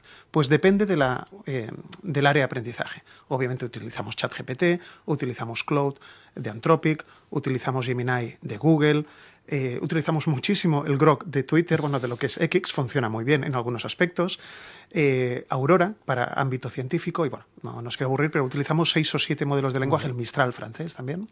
¿Y qué feedback, no sé si esto ya se ha probado en profesores? Sí, por supuesto. ¿Y qué feedback has tenido un poco de qué te han dicho? Sí, de hecho, el lanzamiento oficial fue en 2024. Ahora mismo hay unos 14.000 profesores y profesoras registrados, de los cuales nos consta de que hacen un uso intensivo casi 4.000. Y bueno, y de esos 4.000 incluso ya tenemos usuarios de pago, con lo que empezamos a ver un poquito los resultados. Tenemos feedback que nos ayuda, obviamente, en nuestro día a día a adaptar mejor según las necesidades que ellos tienen. Siempre nos van diciendo cositas que podemos mejorar en el data entry o en el data output, por supuesto. Claro, el sector educativo es uno de los puntos más sensibles a la hora de que la inteligencia artificial se cuele en la cocina. Claro, hay mucho rechazo, mucho miedo también. Se habla mucho de que los alumnos con la inteligencia artificial empezarán a copiar y que ya el plagio no existirá. ¿Qué habéis hecho vosotros con Ignite Copilot para precisamente superar estas barreras de rechazo, llamémoslas así, para que se implemente en la trastienda de la docencia? Sí. Nuestra aplicación, obviamente, puedes ir a la página web, te puedes suscribir tipo Netflix y ya tienes acceso. Pero, obviamente, el proceso habitualmente hay unos pasos anteriores, ¿no? Nosotros lo que recomendamos cuando tenemos la oportunidad de tener un diálogo con un claustro docente o con un docente individual es hablar sobre el protocolo y las políticas que tiene el centro educativo para el uso de la IA, tanto desde el punto de vista de la enseñanza del profesor como del aprendizaje de los alumnos. Eso es importantísimo, porque no podemos caer en el oscurantismo de que sea algo prohibido. Claro. Que el profesor utilice la AI o que el alumno, por supuesto, ya lo sabemos que lo están utilizando los 2 entornos de manera muy potente. ¿Por qué? Porque es un entorno muy productivo. Con lo que nosotros, sin ser consultores en este ámbito, pero siempre aconsejamos que el centro, previamente a incorporar aplicaciones como la nuestra, tenga un protocolo de uso y unas políticas claras. Por ejemplo, a un alumno le puedes incitar a que busque una información con ChatGPT, en Google, en la Wikipedia. Y que después verifique. Claro, y que verifique y tenga ese espíritu crítico, por supuesto. Claro. Y de la misma manera el profesor. Bueno, es más o menos lo que pasaba hace 20 años cuando empezó a surgir la Wikipedia, que te decían búscalo en el libro y después busca en la Wikipedia. Claro. Ahora se añade ChatGPT. Claro. Y un poco, ¿crees que esta inteligencia artificial que está surgiendo ya no solo con Ignite Copilot, crees que tiene la potestad de cambiar este sistema educativo que parece que se está quedando arcaico ya en los últimos años? Bueno, realmente nuestro caso de uso es muy concreto, como os decía, es para crear experiencias didácticas y que el profesor libere aproximadamente entre 8 y 10 horas a la semana, que eso son muchísimas. Estamos hablando de una jornada laboral que la libera y que puede estar donde más brilla, que es con sus alumnos.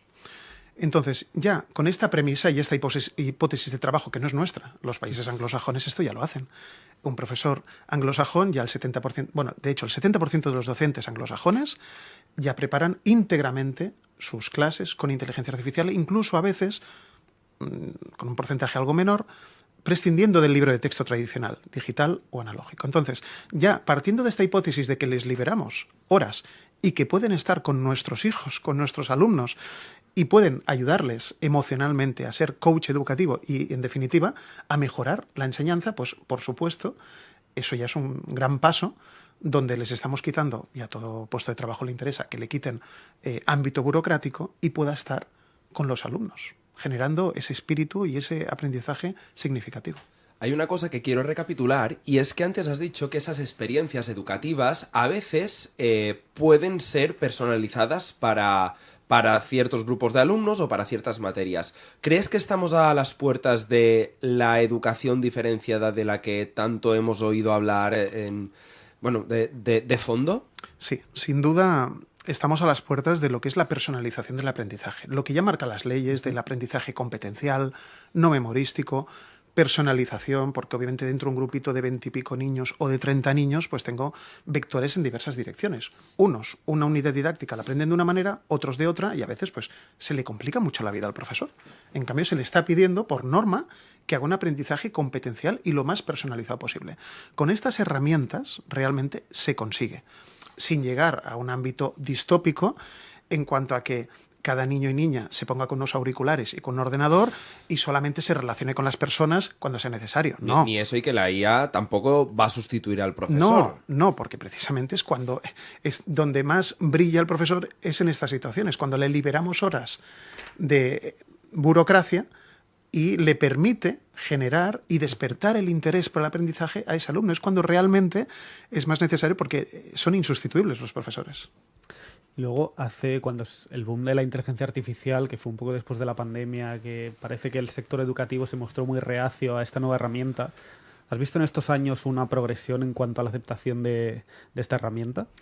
Pues como todo depende del centro educativo, Vale. Sin decir nombres obviamente, pero hemos apreciado que hay centros educativos pues que realmente se han puesto las pilas y todo esto que hemos hablado ya lo están implementando de manera muy efectiva, y hay otros pues que están muy recelosos y con miedo de que, claro, la terminología esta de inteligencia artificial da mucho miedito, ¿no? Claro. Parece que me van a sustituir por un robot, te empiezan a mezclar conceptos que no tienen nada que ver, como las pantallas, como la tecnología en el aula, etcétera. Bueno, yo creo que esto, con unas formaciones o unas charlas iniciales a un claustro docente, con el director o jefe de estudios al lado, se entiende todo y se comprende todo, porque obviamente tenemos muy buenos profesionales como docentes, solamente que se les tiene que clarificar cómo utilizar de manera adecuada esas herramientas. Claro, de cara a la herramienta de Ignite Copilot, ¿podrías detallarnos cómo ha sido la evolución en el último año? Porque antes has mencionado cifras de suscriptores, pero creo que hay todavía más. There is more in the making. Sí, por supuesto. A ver, nuestro lema es ser la IA para profesores y colegios de habla hispana. Obviamente, también con la acepción catalana, con la lengua catalana, en inglés, estamos en proceso de tenerlo en vasco y en gallego, todavía no, en breve, pero sobre todo nos centramos en el ámbito hispanohablante, con lo que os podéis imaginar que nuestro propósito no solo es ayudar al profesor de ámbito estatal aquí en España, sino también a todo profesor de Latinoamérica. Por ejemplo, ahora, en marzo, empiezan los colegios en Perú, Colombia y Chile. Pues hemos empezado una campaña para explicarles de que tienen a su disposición una herramienta gratuita que la pueden comprobar y después obviamente pueden mejorar su plan y mejorar las prestaciones, que es Ignite Copilot, con lo que el propósito es dirigirnos a esos millones de profesores de habla hispana que en su día a día están haciendo documentación para las etapas educativas de primaria, secundaria, y recientemente acabamos de introducir también la formación profesional, donde en España, solo en España, hay 300.000 profesores. Y viendo cómo Ignite Copilot pues sigue creciendo, ¿qué podemos esperar de la inteligencia artificial y su influencia en la educación en los próximos años? ¿Seguirá así con esta proyección tan buena que parece que tiene? Sí, sin duda uno de los sectores donde se va a implementar y va a mejorar muchos procesos, no solo nuestro caso de uso, que es generar las experiencias didácticas. Dentro de un colegio hay muchos procesos que se pueden acelerar con la inteligencia artificial. Uno de los sectores donde realmente va a impactar claramente es en la educación. Entonces, eso va a llevar una serie de fases, como el hecho de que el profesor, que al fin y al cabo es la persona más importante, que es la persona que guía en su trayectoria a sus alumnos, pues sea consciente de las herramientas y de lo que se le está pidiendo a nivel reglamentario con la LOMLOE, que es muy ambicioso. Se le está pidiendo muchísimas cosas que las empaquete y las genere, y eso, pues con la diversidad que tenemos en el aula, no es fácil. Son realmente héroes. Y una vez tenga conciencia de una serie de herramientas respetando la legislación, pues obviamente todo esto se tiene que naturalizar. Has mencionado la palabra legislación y de hecho es lo que te iba a preguntar a continuación. Claro, en España, por ejemplo, Cataluña tiene competencias propias, tiene competencias autonómicas en materia de educación. Pero claro, aquí interseccionamos por una parte la tecnología de la inteligencia artificial, que la regulación y el código ético todavía está en pañales, hablando mal y deprisa. Y por otra parte está la legislación educativa. ¿Cuáles crees que son los retos que vais a tener que superar y afrontar para que Ignite Copilot esté presente de cada vez en más colegios? Claro, por supuesto. Nosotros nos centramos, reitero, en el caso de uso para el profesor, ¿vale? En la enseñanza. no en el aprendizaje, porque claro, la que estamos en el aprendizaje trabajando con alumnos es otro entorno. Por supuesto, estamos muy atentos al ámbito legislativo, que también os debo decir que es escaso y lento. Lo único tangible que tenemos encima de la mesa. Opaco también se ha de decir. Sí, bueno, de hecho todo lo que es europeo, todo lo que es nacional y ya no os digo autonómico, pues va lento, ¿no? Ya sabemos, obviamente, que en el caso de España todo lo que es educación está transferido, pero hay pocas entidades autonómicas o departamentos de educación que realmente estén dando una serie de recomendaciones claras. No se atreven, están ante un entorno de regulación ex post.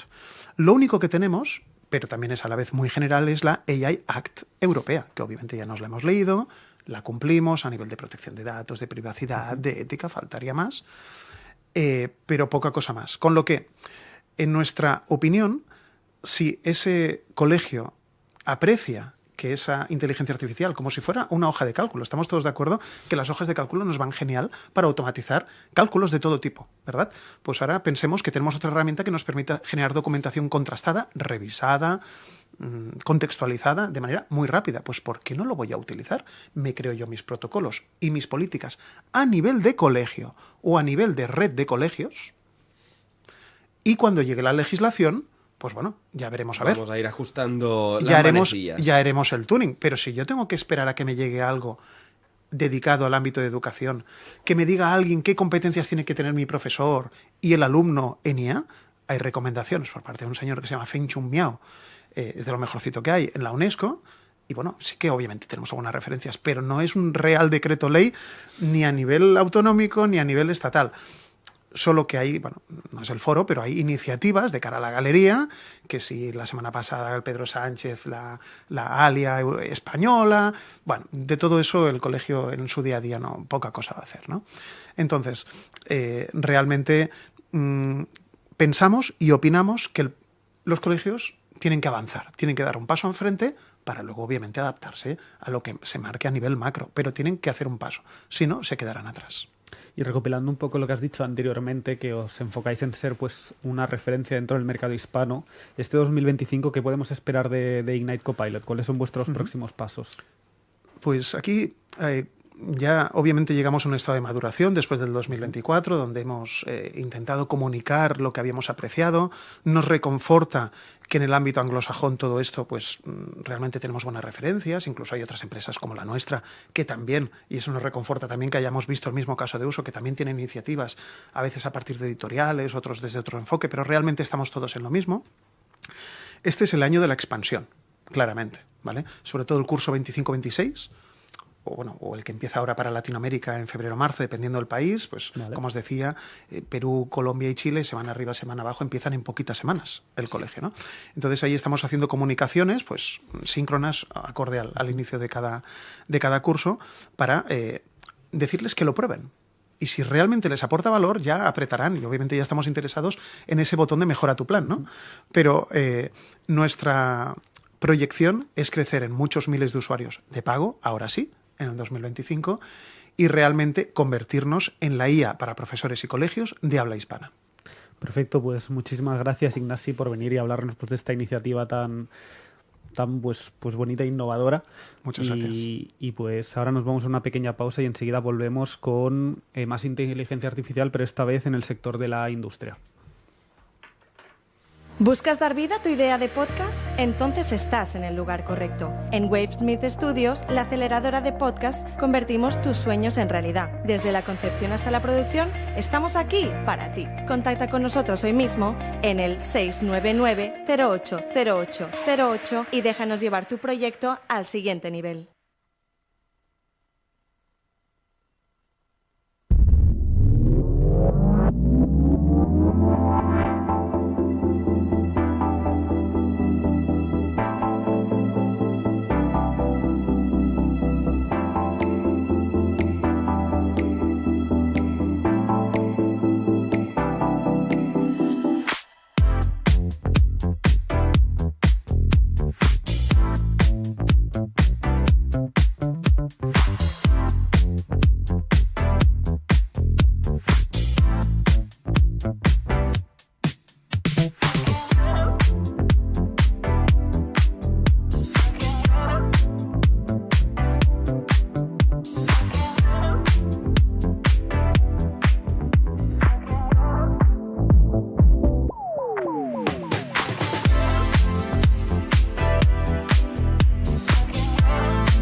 Y antes de continuar con la empresa Logix, quiero dar la bienvenida de nuevo a Montse, que nos va a acompañar en esta sección de empresa.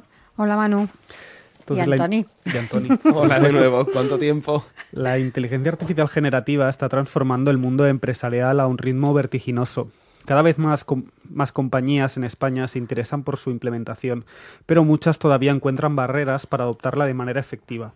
Hoy hablaremos sobre cómo esta tecnología puede impulsar la productividad, reducir costes y abrir nuevas oportunidades de negocio, además de conocer casos reales de éxito y las tendencias que marcarán el futuro del sector. Y lo haremos con Francisco José Moreno, que es CEO y fundador de Logix. Bienvenido, Francisco. Un placer. Hola, ¿qué tal? Un placer. Logix se define como una boutique tecnológica de inteligencia artificial driven. ¿Cómo nació esta empresa y cuál fue su visión inicial? A ver, realmente Logix como tal nació hace ya 14, 15 años en un departamento de la Universidad de Inteligencia Artificial, pero la realidad, o sea, donde realmente lo que es a día de hoy Logix, o sea, pasó en 2016, en 2016, 2017 más o menos, ya no me acuerdo exactamente la fecha. Hicimos unos algoritmos de personalización de la experiencia basada en la inteligencia artificial, vamos a decirle antigua, o la lenta o la cara, como le queramos llamar. Y básicamente, gracias a esto, ganamos premios de innovación en España, varios premios de innovación con grupos como Heineken, BVA y tal. Pero sobre todo lo potente fue uno de ellos, que nos cogieron un pitch nuestro, lo enviaron a Silicon Valley sin que nosotros nos enterásemos, participamos en un pitch, en un análisis del proyecto que habíamos hecho a nivel europeo y ganamos además ese premio también ese año, que era una expedición a Silicon Valley para hablar con Google y varias empresas potentes, sobre todo que estaban interesadas en invertir con nosotros. No fuimos por diversos temas y de ahí realmente surgió Logix, porque Logix había sido más una empresa enfocada a producto. Nosotros hacíamos producto con aplicaciones y demás, que tampoco voy a entrar en detalle, y de un año para otro nos encontrábamos dando servicio a otro tipo de empresas de todo tipo, empresas desde el sector bancario, creando bancos desde cero, trabajando en algunos proyectos para el gobierno, proyectos internacionales, proyectos de innovación muy chulos, y realmente así salió Logix, a unos premios que nos dijeron que nos presentásemos. Y a partir de ahí hasta ahora, y espero que hasta mucho tiempo. ¿Qué dirías que os diferencia de otras compañías que trabajan con inteligencia artificial aquí en España? ¿Cuál es vuestro valor diferencial? Yo creo que la clave ha sido, fíjate, mirando para atrás, la anticipación. O sea, ¿en qué sentido? Mira, hay un libro muy bueno que se llama Organizaciones Exponenciales y habla también en concreto de tecnologías exponenciales, ¿no? Nosotros en la inteligencia artificial, ahora mismo como humanidad a nivel tecnológico, estamos en un momento exponencial, o sea, una tecnología empieza a crecer linealmente muy lenta y tiene un punto en el que o desaparece o se consolida, pero no como tecnología, vamos a decir, disruptiva, innovadora o que va a cambiar el panorama, el paradigma, o que explota exponencialmente, ¿de acuerdo? Que esto es la inteligencia artificial. Ahora mismo nos encontramos en el momento exponencial, entonces cuando tú vas a adoptar una herramienta de este tipo, que ya no es herramienta, al final es incluso es que una plataforma.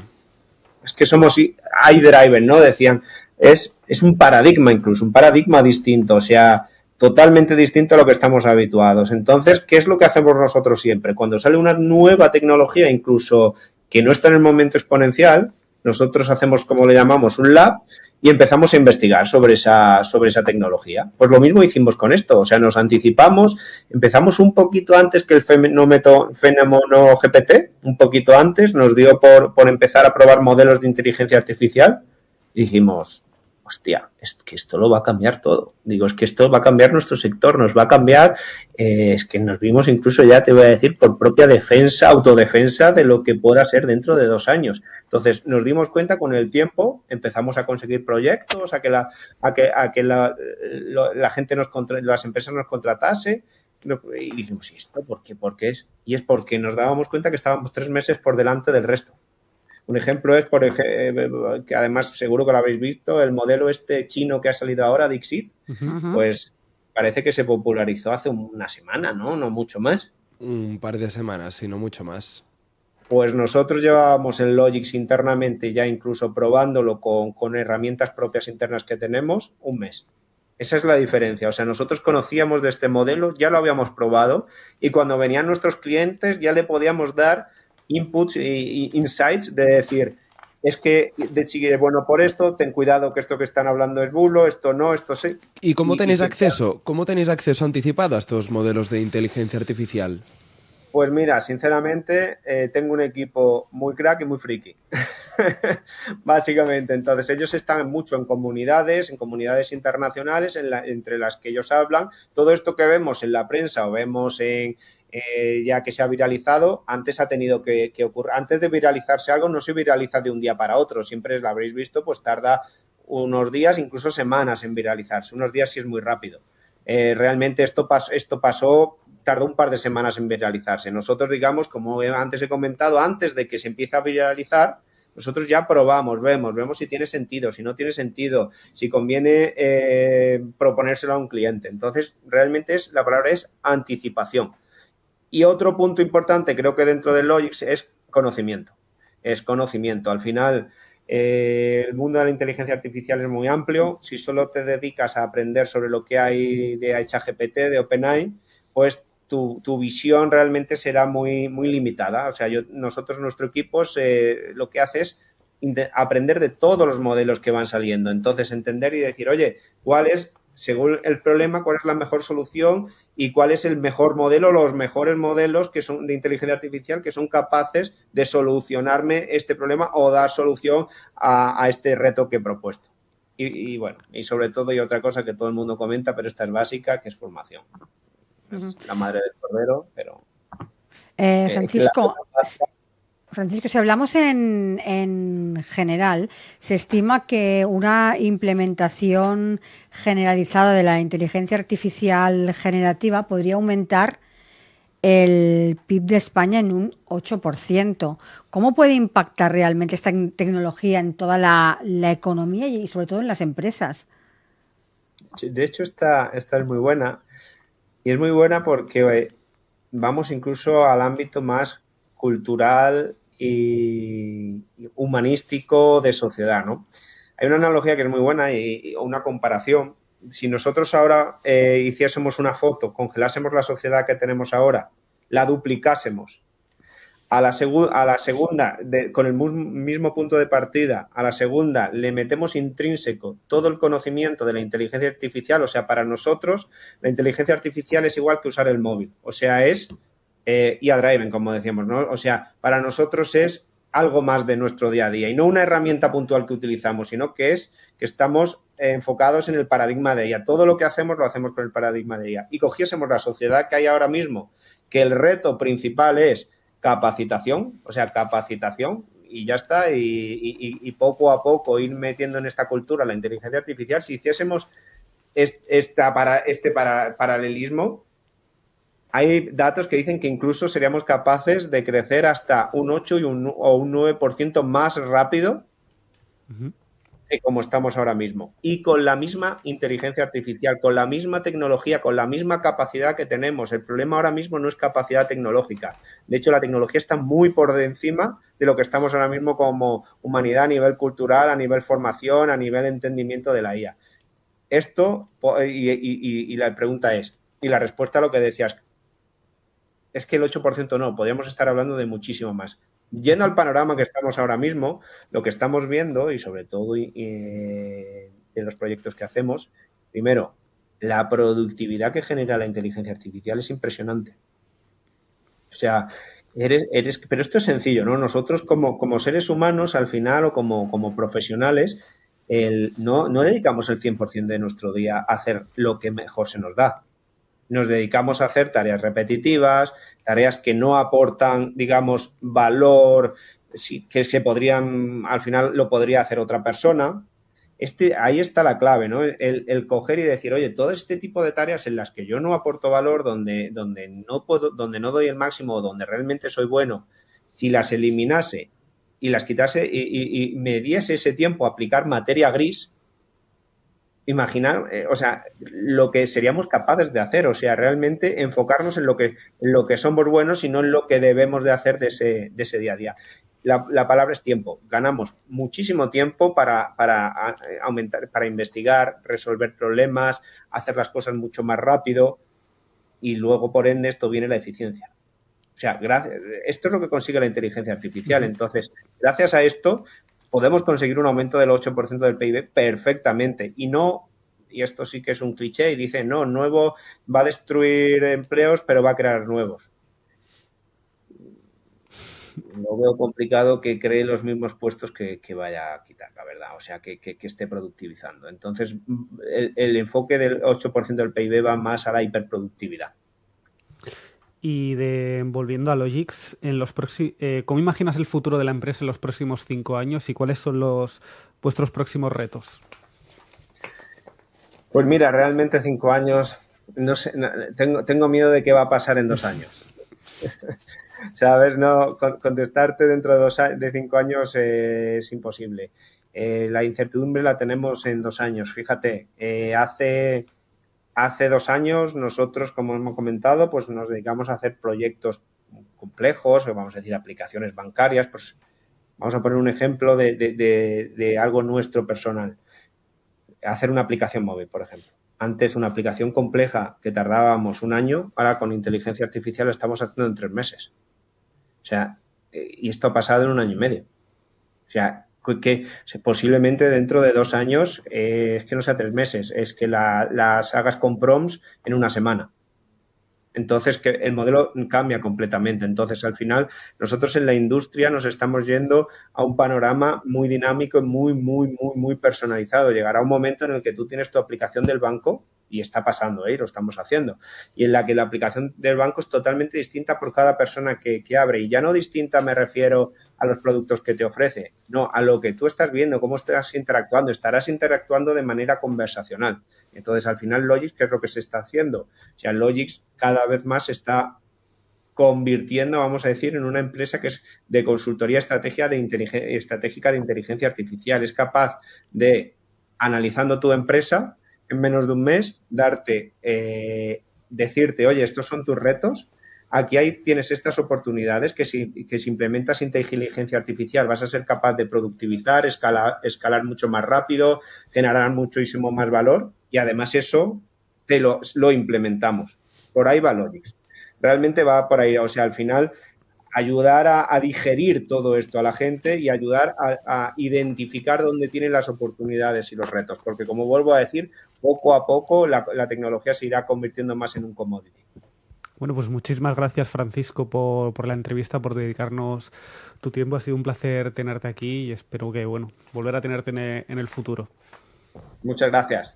Gracias. Un placer. Y Antoni y Montse, muchísimas gracias a vosotros dos por vuestra participación un día más. Gracias. Gracias, Manu. Y nos vemos mañana con el tardeo de RC a las 3 de la tarde, como siempre. Hasta mañana.